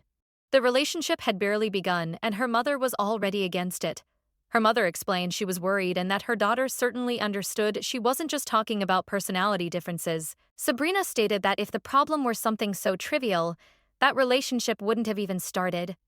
Her mother observed her for a few seconds and ended up giving in, saying she believed her daughter wouldn't make such a decision without thinking much about it first. Even so, she just warned her about the tone and commented that Sabrina had certainly already considered a future by Derek's side. Her daughter swallowed hard, unable to respond immediately. Her mother continued, explaining that opposites could even attract, but for a marriage, having someone with similar affinities was the safest path. And Derek was very different from her. Her mother thought her daughter wouldn't be able to keep someone by her side who desired to live with so much freedom. That statement weighed heavily on Sabrina. She remembered the times she acted like the people who always disapproved of him, and realized also that she had never asked why he decided to join his uncle's company. She was just satisfied with the fact that he had gotten a job. Now, however, that thought tormented her. What if he was limiting himself only because of her? She remembered he always seemed to hate the idea of being stuck in a single place and he could work anywhere in the world, since he had the talent for it. She let out a sigh and leaned back on the bench, feeling far too conservative for someone from the art world. Still, she allowed herself a small smile, imagining that if one day he decided to leave, but at least let her know beforehand, she would already feel lucky, since Derek had already fled without telling anyone before because he felt suffocated. The idea repeated in her mind, raising the fear that it could happen again. She shook her head, trying to push the concern away, but the doubt persisted. What if he chose to go somewhere where she couldn't follow him? Would she have the right to stop him? Sabrina realized that if she placed herself in his way, she would only end up blocking his dreams and he would end up suffocated. At that moment, the phone in her hands vibrated. She looked at the screen with a shaken expression, but soon smiled upon reading a message from Derek, apologizing for not being able to talk to her frequently and saying he missed her. When the message arrived where he called her his girlfriend, Sabrina's face softened. She looked at the screen and thought about how he was so good to her, realizing there was no reason to try to mold him to her own expectations. So she wrote a message wishing him good luck too during his overtime and calling him boyfriend. Sabrina's phone suddenly vibrated, making her startle and almost drop it. It was Yuna asking if she had time that day. Sabrina thought for a moment that Derek would be working overtime and they probably wouldn't see each other, concluding that yes, she had time. Meanwhile, at the office, Derek was in front of the manager who was trying to make him understand the situation. The manager explained that he understood the habits of young people, but that the older adults still turned their noses up at certain things and didn't accept them well. Derek apologized, but the man said it wasn't about demanding he change anything, only that he probably felt uncomfortable himself with the judgment of the elders. The conversation ended when the manager announced that the tea break was over. Derek sincerely thanked him for the warning and went back to work. Later, Derek was working at the computer when the phone vibrated on the desk, catching his attention. He took a break, stretched, and picked it up, wondering if it could be Sabrina. But upon seeing the message, his expression changed. It wasn't a call, but a text in which she warned that she would go out with Yuna and might drink a little, wishing him to do his best at work. In another part of the city, Sabrina was entering a modern bar. She had only gone because her friend insisted. She looked around and was surprised to see Yuna accompanied by a man. The scene made her uncomfortable, but her friend waved with an excited smile, explaining she had started drinking with that guy. Sabrina approached, still feeling awkward, and greeted the man. Right after, she shot a threatening look in her friend's direction. Yuna then introduced the two, saying Sabrina was the beautiful friend she always mentioned, and that the guy was named Harley, a boy with a good personality. Leaving aside the fact that her friend had called a guy to drink with them, Sabrina observed her friend blush and wondered about the reason for that reaction. Yuna stated she was happy to see two of her friends together, leaving both without understanding the real meaning behind the phrase. Harley leaned in discreetly and explained that earlier the professor had given Yuna a huge scolding, which might justify her behavior. Yuna immediately asked what they were whispering about her, saying they were being weird. Sabrina replied it was because of her.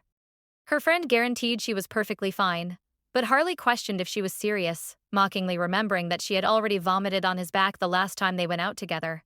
Sabrina observed the exchange of teasing between the two and ended up letting a silly smile escape, thinking about how the atmosphere between them was surprisingly pleasant. Yuna then approached Sabrina and stared at her closely, saying it was nothing like that. Harley didn't understand the observation, and her friend explained that Sabrina was thinking about bringing the two together at that moment.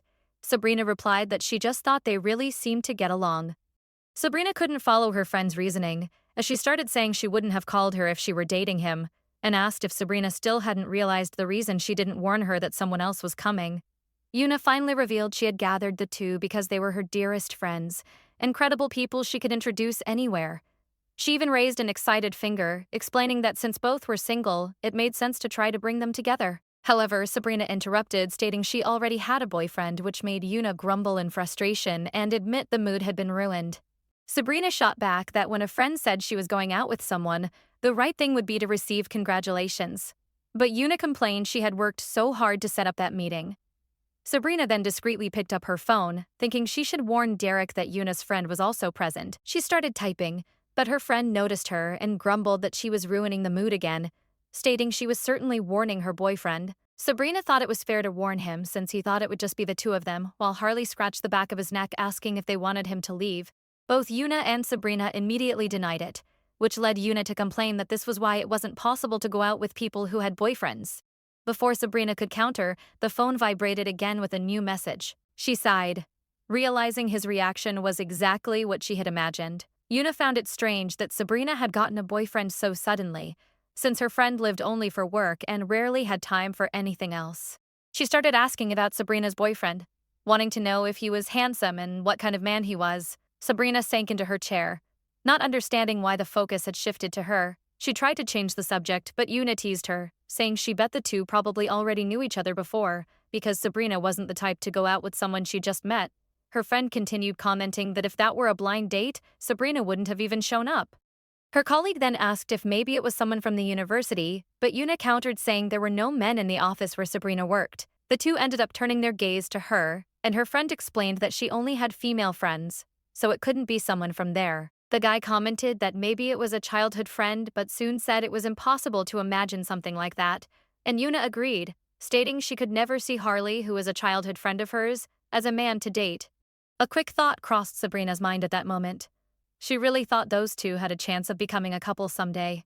Joining the conversation, Sabrina said they could easily end up in that kind of relationship. The guy rejected the idea on the spot, while Yuna shot back that he was too neat.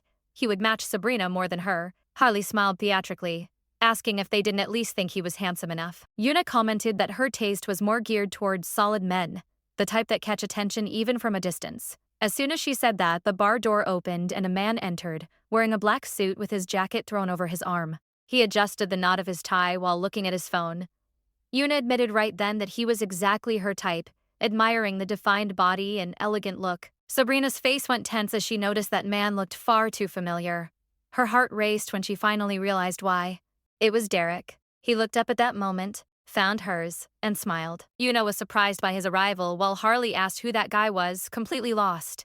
Her friend commented it was the first time she saw him dressed like that and wondered why he was coming in their direction. Sabrina took a deep breath, her face on fire, and admitted almost voiceless that he was exactly who they were thinking, her boyfriend. Before she could say anything else, Derek reached her and pulled her into a tight hug, declaring he missed her. Then Derek asked why she hadn't answered his calls.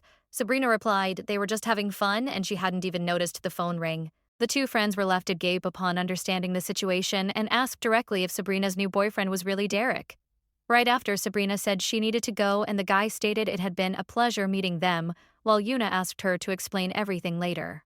Outside, Derek wanted to understand what had just happened, asking what kind of situation that was. They had barely started dating, and she was already going out with another man. She was surprised, explaining she had only gone because the guy was Yuna's friend. Derek wasn't convinced and thought that didn't justify anything, imagining the other guy could have been interested in her or tried something while he wasn't around. Sabrina stared in surprise, realizing he was turning his face away in embarrassment. She held his arm, noticing the jealousy while he tried to deny it, She was even more surprised to see the way he was reacting, especially considering how many relationships he had already had. Derek stopped upon hearing her say that and turned to her with a confused and blushing expression, as if that had hit a sensitive spot, and thought that it was a kind of karma. She didn't understand the meaning of the phrase, but before she could ask, Derek grabbed her hand and quickened his pace, pulling her until they both turned into a side alley. When she tried to say something, he stopped her, pinning her against the wall and leaning in. With a firm gaze, he revealed he wasn't as unconcerned as she imagined and that, even being her boyfriend, he could barely see her, yet she went out to drink with a guy he didn't even know. Derek unbuttoned her blouse, saying he was trying to restrain himself but couldn't resist any longer. Nervous, she asked him to stop, looking around and noticing people passing by there. Sabrina thought he had gone crazy. She didn't know for sure what to do, whether she should push him away or simply let him continue, but all thoughts scrambled when he moved again, approaching like someone dangerously shameless.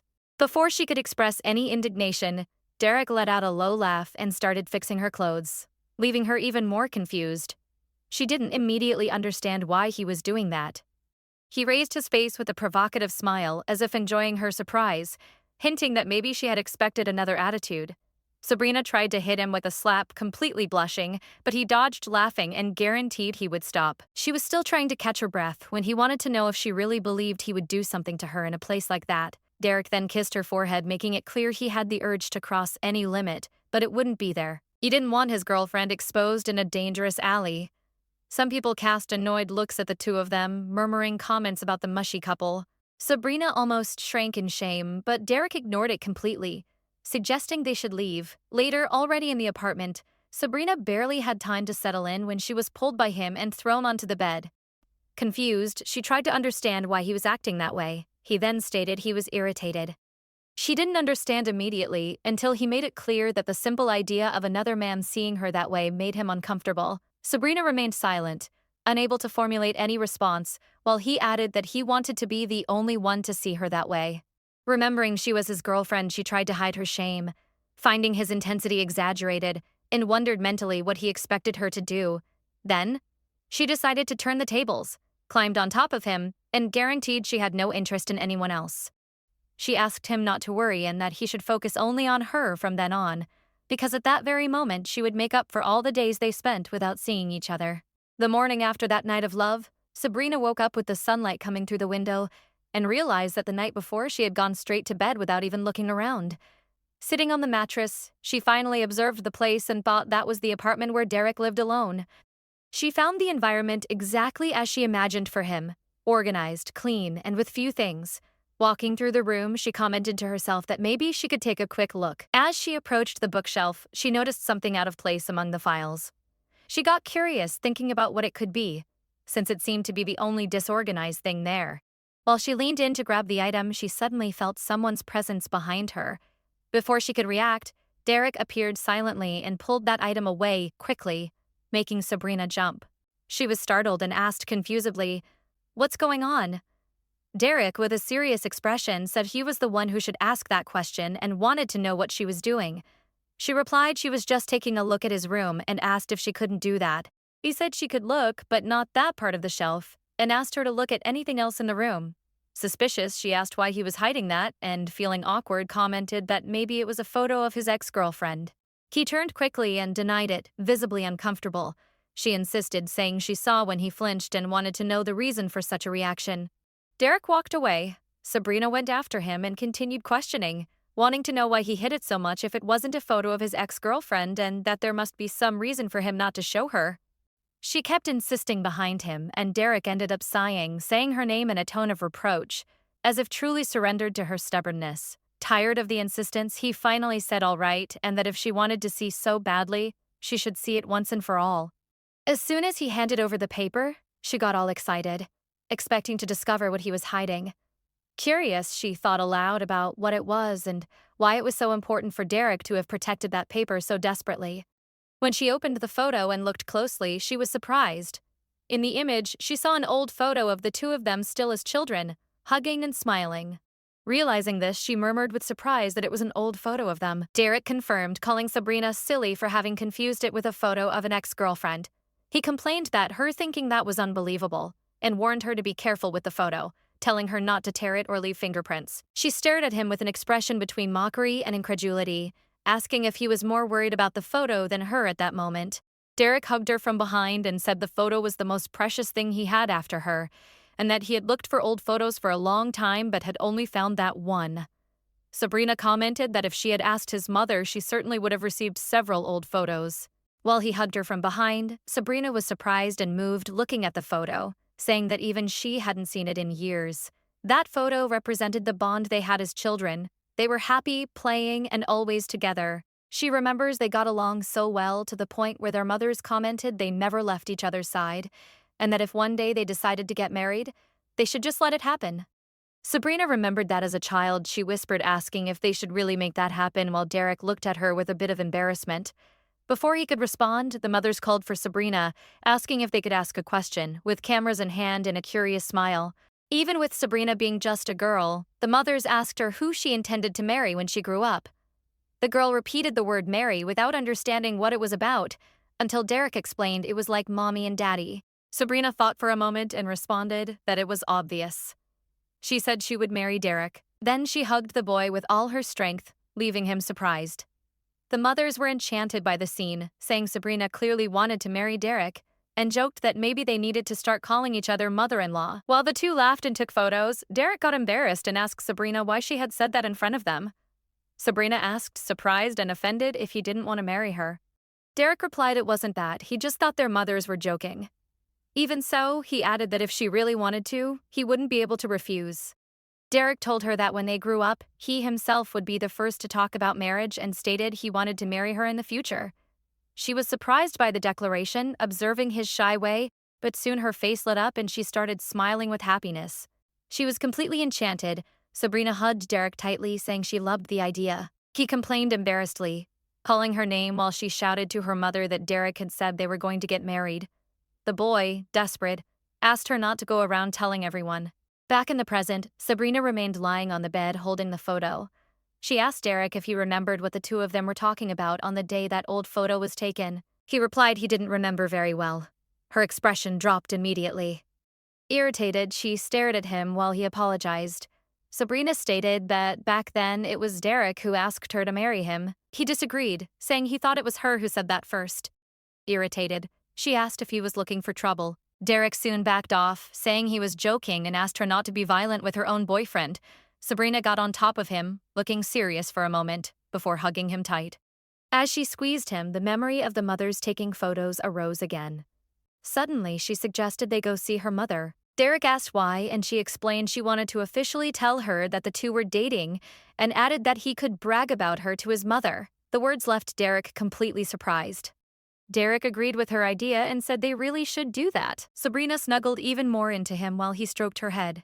He commented that he needed to convince her mother again. Sabrina joked, saying it was strange to hear that now, since when they were children, he always called her mother-auntie. Derek asked if he should then start calling her mother-in-law. Her expression turned completely red as she thought about that. After reflecting a bit, she admitted that maybe one day he could call her that for real. A few days later, they went to Sabrina's mother's house. As soon as they arrived, the maid announced that the lady of the house was waiting for her. Sabrina responded politely and smiled, saying it had been a long time since the last time she had seen her. The staff member agreed, but asked about the person who was behind Sabrina. Sabrina confirmed it was who she was thinking and then introduced Derek officially, saying he was her boyfriend. Derek got nervous, straightened his shirt collar, and greeted the staff member with a hello. The staff member was enchanted to see Derek and commented, sighing infatuatedly, that his face was simply perfect. Sabrina observed her exaggerated reaction with a smirk. A few days ago, Sabrina asked if they should set a date to visit her mother that same week. He said he needed to prepare first and asked for a little time. Sabrina understood what he meant and thought he probably wanted to fix his appearance or organize himself better, although to her he was already beautiful the way he was. Sabrina wore a smile full of pride as she looked at Derek. She even joked, wondering whose wonderful boyfriend that was. Sabrina's mother received the two in the living room and, seeing them so presentable, she commented that this could only mean one thing, that they were already dating. Both Sabrina and Derek, half shyly, affirmed that yes. Sabrina's mother heard their confirmation and let out a light sigh, saying that as long as they took care of each other, she had nothing to complain about. She only wished for the two to stay well together. Sabrina was immediately relieved by those words. Her mother added that she hoped they would never end on such bad terms that they couldn't even talk anymore, remembering that she and Derek's mother had always been very close. Sabrina tried to reassure her, saying they didn't think about breaking up, and asked if her mother didn't think it was very cruel to talk about a breakup when they had just started dating. Sabrina's mother gave a slight sigh and questioned Sabrina, asking if she thought they would stay together forever. Sabrina was shocked by such a direct question and said that was an unnecessary question. Her mother then insisted even more, asking if the two intended to get married. After that question, the two were completely paralyzed. Sabrina turned red and nervous on the spot, while Derek also became tense, not knowing how to react. Sabrina started wondering what Derek thought about that. His serious expression left her even more anxious. Her mother noticed the heavy atmosphere and said she was only joking, asking why they got so tense like that. She commented she used to tease them when they were little, but now that both were adults and dating, it wasn't even funny anymore. She sighed and said they were no longer those innocent children she remembered. Sabrina asked what her mother thought of them, and she replied that to her they still looked like the same children from before. Sabrina looked at her mother while she had a slight nostalgic smile, wondering when they grew up like that, grown enough to sit before her as a couple. Her mother assured she wasn't there to say anything bad about their relationship, making both Sabrina and Derek sigh in relief. She commented she had a lot to think about because of the situation and added that since they were at that age, she was sure they would be able to make good decisions on their own. Her mother stated she trusted her daughter's choice and also both of theirs, saying she hoped everything would go well between them. Then Derek started saying that when he was younger, he believed that disappearing would solve everything. He knew that in the past Sabrina had been hurt because of him, so he thought if they stopped being childhood friends or stopped having any relationship, Sabrina wouldn't get hurt because of him anymore. But now he thought differently. Derek stated that if he hadn't run away back then, maybe he could have made her happy much sooner. He admitted to Sabrina's mother that he knew he hadn't yet fully earned her trust, but guaranteed he wouldn't hurt Sabrina, and asked for just one chance. Sabrina was surprised by his sincerity while her mother observed the two in silence. In the end, she commented that Derek really had grown up, guaranteeing that if he were still the boy of old, she herself would have pulled Sabrina by the hair away from him. Derek smiled and replied he understood. While Sabrina was startled just imagining the scene, Sabrina's mother commented that Derek had changed a lot, saying he had become the type of man she could trust with her daughter. Sabrina was surprised and admitted to herself that she also didn't imagine Derek had thoughts of that kind. She realized he was very attentive. Next, her mother caught her daughter's attention, saying she couldn't depend only on Derek. She explained she couldn't stand to see her own daughter always leaning on a man. Sabrina replied awkwardly that she knew that, as it was a subject her mother always repeated with her. Derek then said he had something to show them both, leaving both Sabrina and her mother confused. A little nervous, he pulled back his shirt sleeve and showed his arm.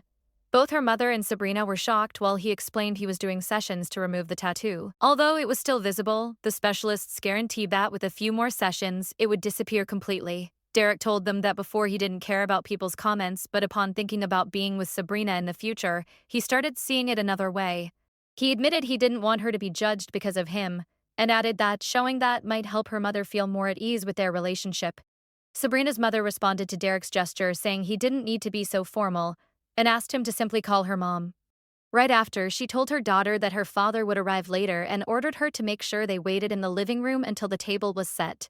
Sabrina agreed, but before that, she pulled Derek by the arm and took him to her room, unbuttoning his shirt like a wild beast. Derek asked her to be gentler, or she would end up tearing his clothes, but Sabrina got irritated and asked since when he had been doing that. He took off his shirt and showed the complete design on his arm, explaining it hadn't been that long, and asked if she was surprised. The tattoo was the way Derek had found to rebel against his father. Although many people praised it, saying the tattoo suited him, Sabrina had never gotten used to it.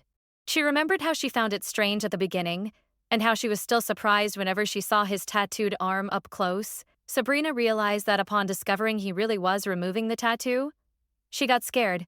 She felt fear because that didn't seem like something he would do. Such a big change didn't match his free, independent way. Sabrina admitted she liked his tattoos and said he didn't need to change because of her. She asked him to live however he wanted, making it clear she liked him exactly as he was, without needing to mold himself to please her. But thinking about it, she told herself she worried about Derek's free spirit. But seeing him change so much because of her made her uncomfortable. She felt her feelings were selfish. Derek asked Sabrina to look at him. She was clearly embarrassed and guilty, but he held her face carefully, asking for her attention. He explained he hadn't removed the tattoos out of obligation. It was he who wanted to be accepted by the people around him and realized that in the future the tattoos could hinder his life. Derek told her he thought a lot before making the decision and, therefore, did not regret it. While observing her, he asked why she was making that worried expression, saying that it was no big deal. Sabrina insisted that if it weren't for her, he wouldn't have felt the need to remove anything. Derek responded that he didn't want to assume that, commenting that even as a joke, he didn't like the idea of imagining she wouldn't be part of his life. Sabrina remained silent and after a moment confessed she felt as if she were forcing Derek to do things he didn't want to because of her. He called Sabrina an idiot with an affectionate tone and asked why she thought that way, explaining he was only doing all that because he loved her and because he wanted to live that way by her side. He asked her to stop with the drama and just say he had done a good job, showing a little affection. He held her hand carefully, saying he expected some praise for having done something good. When she was left without a reaction, he pulled her into a sudden hug, leaving Sabrina totally surprised and not knowing how to respond. She tried to remind him that her mother was downstairs and mentioned that her father would also arrive soon. He just said he knew and continued hugging her with no intention of stopping. Next, Derek asked if she really liked his tattoos. When Sabrina confirmed, he picked up a marker and suggested drawing something similar, a new version of the tattoos just for her. Seeing what Derek was doing, Sabrina got completely confused and embarrassed. She realized he was drawing something on his own abdomen but didn't understand exactly what it was. He looked at her with a provocative smile and asked in a relaxed way what she thought. He had written her name in large red letters on his abdomen as if it were a new tattoo. Sabrina was shocked and accused him of having perverted thoughts, but he just laughed and asked if a simple scribble was really that indecent. Then he provoked her even more, saying he could tattoo that phrase for real on his body. Sabrina asked him to stop talking nonsense, but he kept joking, saying she should try to write something too. Derek then held her hand, placing the pen between her fingers, and said he was looking forward to seeing the kind of things she would write on him. Sabrina's father arrived home in the late afternoon and was received by his wife, who commented on his arrival in a calm manner. He asked what their daughter was doing, and the mother replied that Sabrina was in the room with Derek. She asked if she should call her, but the father gave up on the idea upon realizing the time and commented that since the two were so in love with each other, he preferred not to interfere so as not to get his daughter irritated. Meanwhile, in the room, Sabrina and Derek were so involved with each other that they didn't even notice her father had arrived. The two continued kissing, until Derek, half breathless, commented that he seemed to have heard her father downstairs. Blushing, Sabrina asked if they shouldn't stop, feeling the situation was getting too intense. Derek agreed for a moment, but before she could pull away, he pulled her again, making it clear he had no intention of interrupting that moment. Even trying to contain her own reaction, she realized she was losing control and got even more nervous. In her thoughts, she admitted that even with clothes on, the proximity between them made her extremely conscious of Derek, almost as if they were going too far. Then, letting herself be carried away by emotion, Sabrina began making love with her boyfriend, even with her parents at home. However, it didn't take long for her mother to approach the door, but she hesitated before knocking, thinking if she should call them. After reflecting, she concluded she was perhaps being too insistent and decided to leave them at ease, commenting to herself that if they were hungry, they would end up coming down to eat. At the same instant, inside the room, Sabrina tried to compose herself while putting her clothes back on. She asked if he could hear anything outside. Worried about her parents' presence, he replied he thought they had already gone away. Sabrina collapsed on the bed, imagining that making love with her parents at home was very dangerous. Derek asked jokingly where that side of her had gone that was begging for a kiss just now. Sabrina sighed and said they should probably go back home as soon as possible. He sat on the edge of the bed, responding yes. The next morning, the weather was calm. Lit by the morning sun coming through the window, Derek woke up and realized Sabrina had already left the bed. He got up slowly, still half tired, and went to the door, scratching his head, looking for her throughout the house. Going downstairs, he finally found her in the kitchen preparing something to eat. She was cutting ingredients in the kitchen, humming softly, until seeing Derek approach, she asked if he was already awake. He was speechless, just looking at her, enchanted and half-dazed. Sabrina turned to him with a smile and asked why he was so quiet. Before he could respond, she ran to him and hugged him suddenly, squeezing hard as if she had missed him since early on. He also wrapped her in his arms while holding her. He thought about how that seemed to be the very feeling of happiness. Next, he commented that he had been a little startled upon waking up and not finding her by his side. She laughed, calling him a sleepyhead. She told Derek her parents had left at different times and the maid was off, so the whole house was just for them. She announced that breakfast was ready and pulled him by the hand to the table. He responded excitedly, saying he was curious to see what she had prepared. On the table were omelets with little faces drawn in ketchup. She asked what he thought and if it didn't look tasty. He stayed looking in silence, half startled. Then, a bit embarrassed, Sabrina admitted it was the first time she had prepared breakfast for a boyfriend. Derek responded with a smile that it seemed delicious, thinking that she was unexpectedly bad at that kind of thing, but even so, he tried not to show it. After finishing the meal, he announced he would wash the dishes and asked her to go get ready. She agreed happily and stayed smiling while watching him wash the plates. This made him ask why she was smiling like that. She replied that since they were like this even in the morning, it felt like they were living like a newlywed couple. Excited, she said she was going to change quickly for the date they planned and thanked him for washing the dishes. He stood still in silence while she ran off, all excited. He reflected on the natural way Sabrina said those things and how it always left him speechless.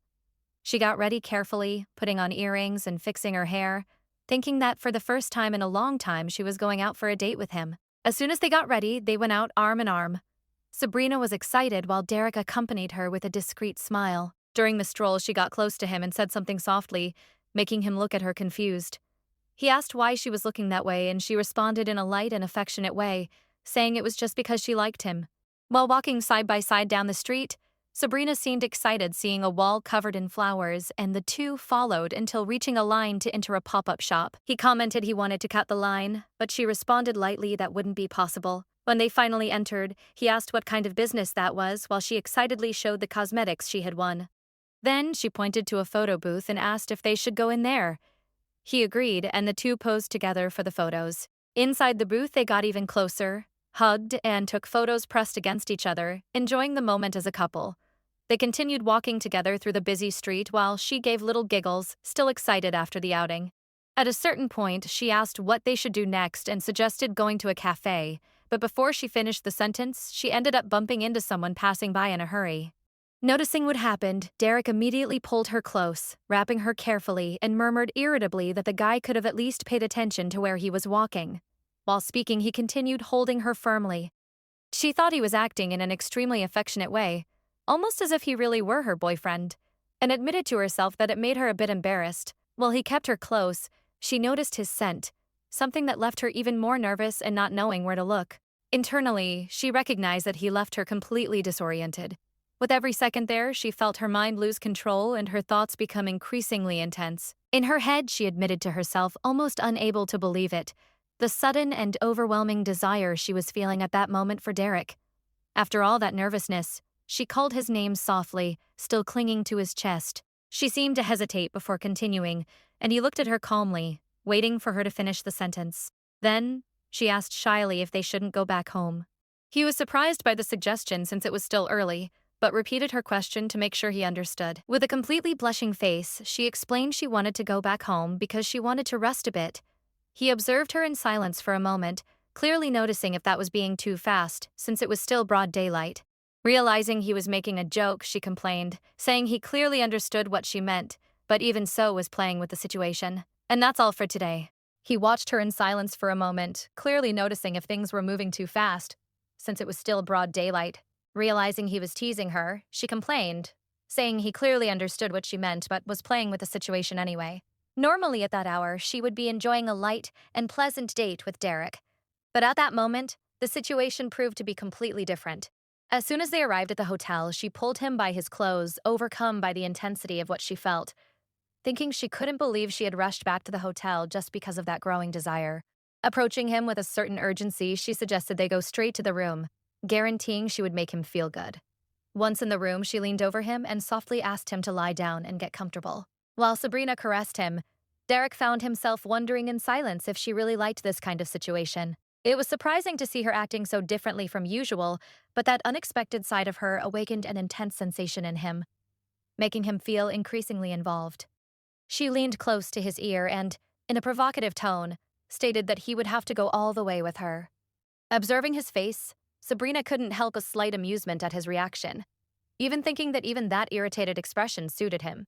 Then, she climbed on top of him and claimed she knew he was enjoying it, especially when she acted that way. Sabrina pulled him closer and continued teasing, commenting that he didn't need to pretend and that he could simply admit what he was feeling, reinforcing that the two of them were alike in that regard. Without giving him room to back away, she kissed him, questioning why he wouldn't accept it more naturally. In the midst of that intense proximity, Derek commented that she had changed quite a bit, and she wanted to know in what sense. He explained that he felt like it was just yesterday when they tried to get close that way, and she ended up pulling back, showing insecurity and questioning if it wouldn't be too much for her at that moment. Then Derek teased her, asking who could have left her so out of control like that. Sabrina, with a slight smile and a flushed face, replied that it wasn't her fault, but his. She made a point to clarify that she wasn't someone obsessed with that kind of thing. She just liked it when it was with him. After saying that, Derek could no longer contain himself, and the two spent the night together, surrendered to the moment. At dawn the next day, Derek remained in silence for a few moments, watching Sabrina while she slept peacefully by his side. With a careful gesture, he brought his hand to her face and caressed her hair delicately. She ended up waking up and, still sleepy, asked what he was doing.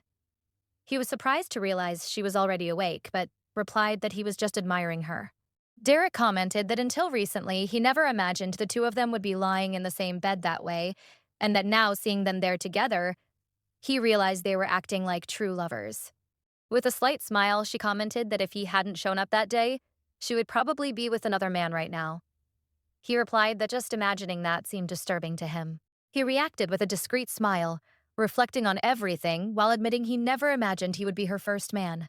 The memory of that day came to his mind when he had approached her while she was intoxicated, and he recognized that that decision had been one of the best things that ever happened in his life.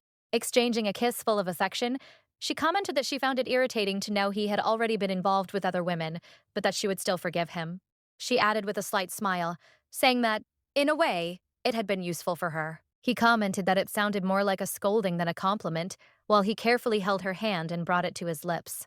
Derek then went on to say that from then on he would continue to be useful to her, stating that he wanted to become someone only she could touch, someone who belonged only to her. While kissing her feet with affection, he asked Sabrina to continue using him however she wanted from that moment on.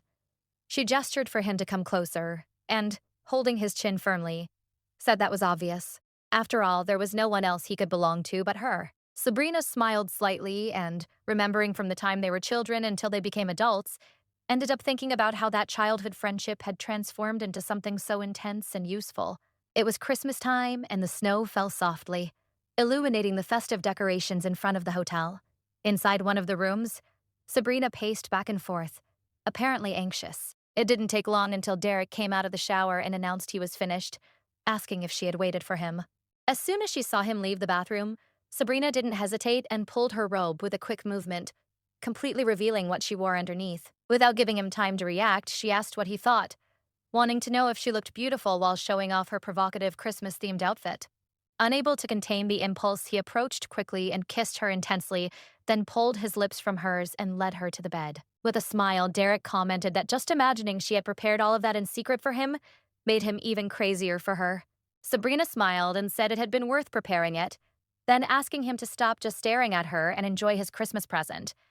And as she had suggested, Derek enjoyed the present. At a certain point, Sabrina already found herself exhausted, while he still showed plenty of energy, which made her think it would be a long night. A week later, the new year arrived, marking the beginning of a new cycle. The two sat together on the sofa, close to each other, sharing a comfortable silence while holding their drinks.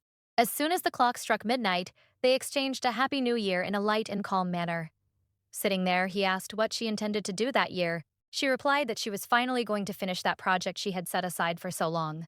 She explained that she had tried before but ended up giving up halfway, commenting that at first everything seemed promising, but then she started to find it strange and wasn't satisfied with the result. He listened attentively and said she shouldn't think that way, suggesting she just focus on concluding what she had started. After a brief silence, he asked if there was anything else she would like to do that year. She thought for a moment, tilting her head slightly, and then suggested the idea of traveling abroad. Derek replied that wasn't exactly what he wanted to know, showing curiosity about whether she had other plans besides that. She remained pensive for a few moments, trying to understand what he meant by other plans, and then asked if there was something specific he expected to hear, even questioning if he had some big goal in mind. However, He just denied it, saying he was just asking while she moved even closer, practically settling on top of him on the sofa. Then Derek revealed that he had been put in charge of a new project at work, explaining that if everything went well, he could even earn a promotion. After that, he hesitated, as if he still had something important to say. Realizing this, she adjusted herself better on top of him with an excited smile and asked what else there was. Derek thought about saying he wanted to marry her, but ended up masking it, pretending it was no big deal, and only commented that if he got promoted, she would have to send congratulatory flowers to his office. She played along, saying she might actually send them. They had already been together for 3 years, both with their professional lives stabilized, and everything indicated that it was the appropriate time to start thinking about marriage, without seeming too early or too late. Still, Derek knew that for Sabrina, it wasn't something so simple. One day, while walking through an outdoor park, Sabrina spotted a woman dressed as a bride during a photo shoot and commented curiously about it. Derek observed the wedding photos and, in his mind, ended up imagining how Sabrina would look wearing a wedding dress, feeling excited about that possibility. He then looked at her, who commented that lately there were many photo shoots happening around there. Derek cleared his throat before admitting he believed she would also look beautiful wearing one of those dresses. But Sabrina quickly changed the subject, asking what they were going to order to eat. At that moment, he thought that maybe she had no interest in marriage and even questioned if she simply didn't want to marry him. Derek tried to understand if Sabrina didn't seem interested in marriage or if perhaps she believed he didn't desire it. Soon after, he brushed that thought aside, believing Sabrina wouldn't think that way. He considered that maybe it was just because the two were already used to the relationship they had, or even that she didn't see marriage as something so important. But for him, it held great meaning. If possible, Derek really wanted to marry Sabrina. He knew she loved him very much, but he couldn't help that anxiety that occasionally arose within him. It was a silent doubt that began to bother him. How much longer they would just be dating, and how long Sabrina would remain by his side that way. These thoughts accompanied him as he arrived home, distracted, adjusting his tie and lost in his own insecurities. As soon as he entered, Sabrina ran to him and threw herself into his arms. With a light smile full of affection, she commented that he must have worked hard that day. Without hesitation, he pulled her closer and kissed her right there, confessing he had missed her. While approaching her with affection, Derek realized he needed to stop feeding unnecessary thoughts, but he couldn't help reflecting that if they really got married, or at least if she showed even the slightest desire to marry him, maybe he could finally find peace. In that moment of intimacy, noticing the intense way she surrendered herself, Derek understood that she liked him that way, deeply, and unable to contain what he felt anymore. That thought returned with force. If it was like that, why did she never think about marrying him? Some days later, Sabrina appeared with an animated smile and, without saying much, placed some passports in his hands. Confused, Derek tried to understand what it was about, and it was then that she revealed it was a surprise gift. She explained that he had been very busy with work lately, and that, because of that, she had prepared this trip so he could rest a little. He thanked her while trying to maintain a smile, but deep down he knew it wasn't work that worried him. What really bothered him was the fact that he was thinking so much about marriage that he even felt guilty for it. Still, he decided to ask what the departure time would be, and she replied it would be that very night. Hearing this, his eyes widened, and, upon confirming the time, he felt desperation arise immediately. Without wasting time, he said he needed to pack his bags that instant, while she replied she already imagined he would react that way. It didn't take long until the suitcase was ready, but as he sat down for a moment, a thought crossed his mind, leading her to wonder if it wouldn't be better to take something else, just as a precaution. A short time later, they were already on the plane on the way to France. As soon as they arrived, Sabrina ran to the window, completely excited, opening the curtains and saying they were finally there. Without hesitation, she turned with a radiant smile and asked where they should go first. He hesitated for a moment, while she said she would go anywhere, as long as it was with him. As long as he decided. Given this, he began to reflect, thinking that this was a good opportunity to choose a place that would really please her. A few minutes later, the two were walking side by side through a large museum, surrounded by artworks and other people. She brought her hands to her face, clearly enchanted by everything she saw, while Derek felt satisfied thinking that, as he imagined, she really liked it. Even so, she commented that maybe he was being too attentive by choosing an art gallery as the first destination, questioning if they shouldn't visit other places first. In practice, however, Sabrina ended up completely absorbed by the paintings, admiring each frame with so much attention that she didn't even look at him. Derek crossed his arms upon realizing this and thought that she was so involved she didn't even give him any attention, but he didn't feel bothered. On the contrary, it had been a good choice to come here. While she observed one of the works with total attention, he gathered his courage and reached out, trying to lightly touch her shoulder. But before he could reach her, she simply moved away. Without noticing anything, she continued walking excitedly through the hall. Derek was left behind, looking at the scene with an incredulous expression, thinking about how those paintings could be so interesting to the point that she would simply leave her own boyfriend behind while following a guide. With a tired sigh, he sat on a bench, admitting to himself that maybe visiting an art gallery hadn't been a good idea. Meanwhile, Sabrina continued in the middle of the people, pointing at a work, asking questions, and even noting details with total attention, as if she were in a class. Resting his face on his hand, Derek concluded that she really was having fun, while admitting to himself that she deeply loved what she did. At that moment, it became clear in his mind that the reason she didn't think about marriage was perhaps right there, in how much she was passionate about her own work. He shifted his gaze thoughtfully and ended up including himself in that silent equation, asking himself how much longer he would still have to wait. His gaze returned to her in the distance, surrounded by other people, and he questioned if there really was no other choice but to wait. He let out a slight sigh, telling himself that he could wait, but also recognized his own limits, because he knew he couldn't do it for long. While she lost herself in what she loved, Derek silently wished that at least once she would clearly say she wanted to get married. But if all that was left for him was just to observe her from a distance while she lost herself in the paintings, perhaps that meant he occupied a smaller space than what she loved most. When she finally returned, she apologized for making him wait so long, explaining she had gotten carried away listening to the explanations about the works. Before her, Derek remained in silence for a moment, while she asked if he wanted to stay there longer or if he preferred to go somewhere else. Carefully holding her hand, he called her name and asked if he could be a bit selfish. She was surprised for a moment, but replied lightly that yes. After all, that outing had been planned precisely so he could rest, so he could do whatever he wanted. Without saying anything more, he pulled her closer and whispered something in her ear, words that didn't need to be repeated but that left her visibly surprised and with a flushed face. As soon as they returned to the hotel, Derek brought her close, firmly wrapping his arms around her waist. In an impulse, he led her to the bed, causing her body to react to the intensity of the moment. Sabrina looked at him, immersed in that intense atmosphere, and began to think that this didn't make much sense. The day had been calm, so why was he so impatient? Unable to ignore it any longer, she held his face with both hands and asked what was happening, saying he seemed different, that he had been acting strangely. She pulled him a bit closer, insisting that he speak, asking what the problem was and requesting sincerity.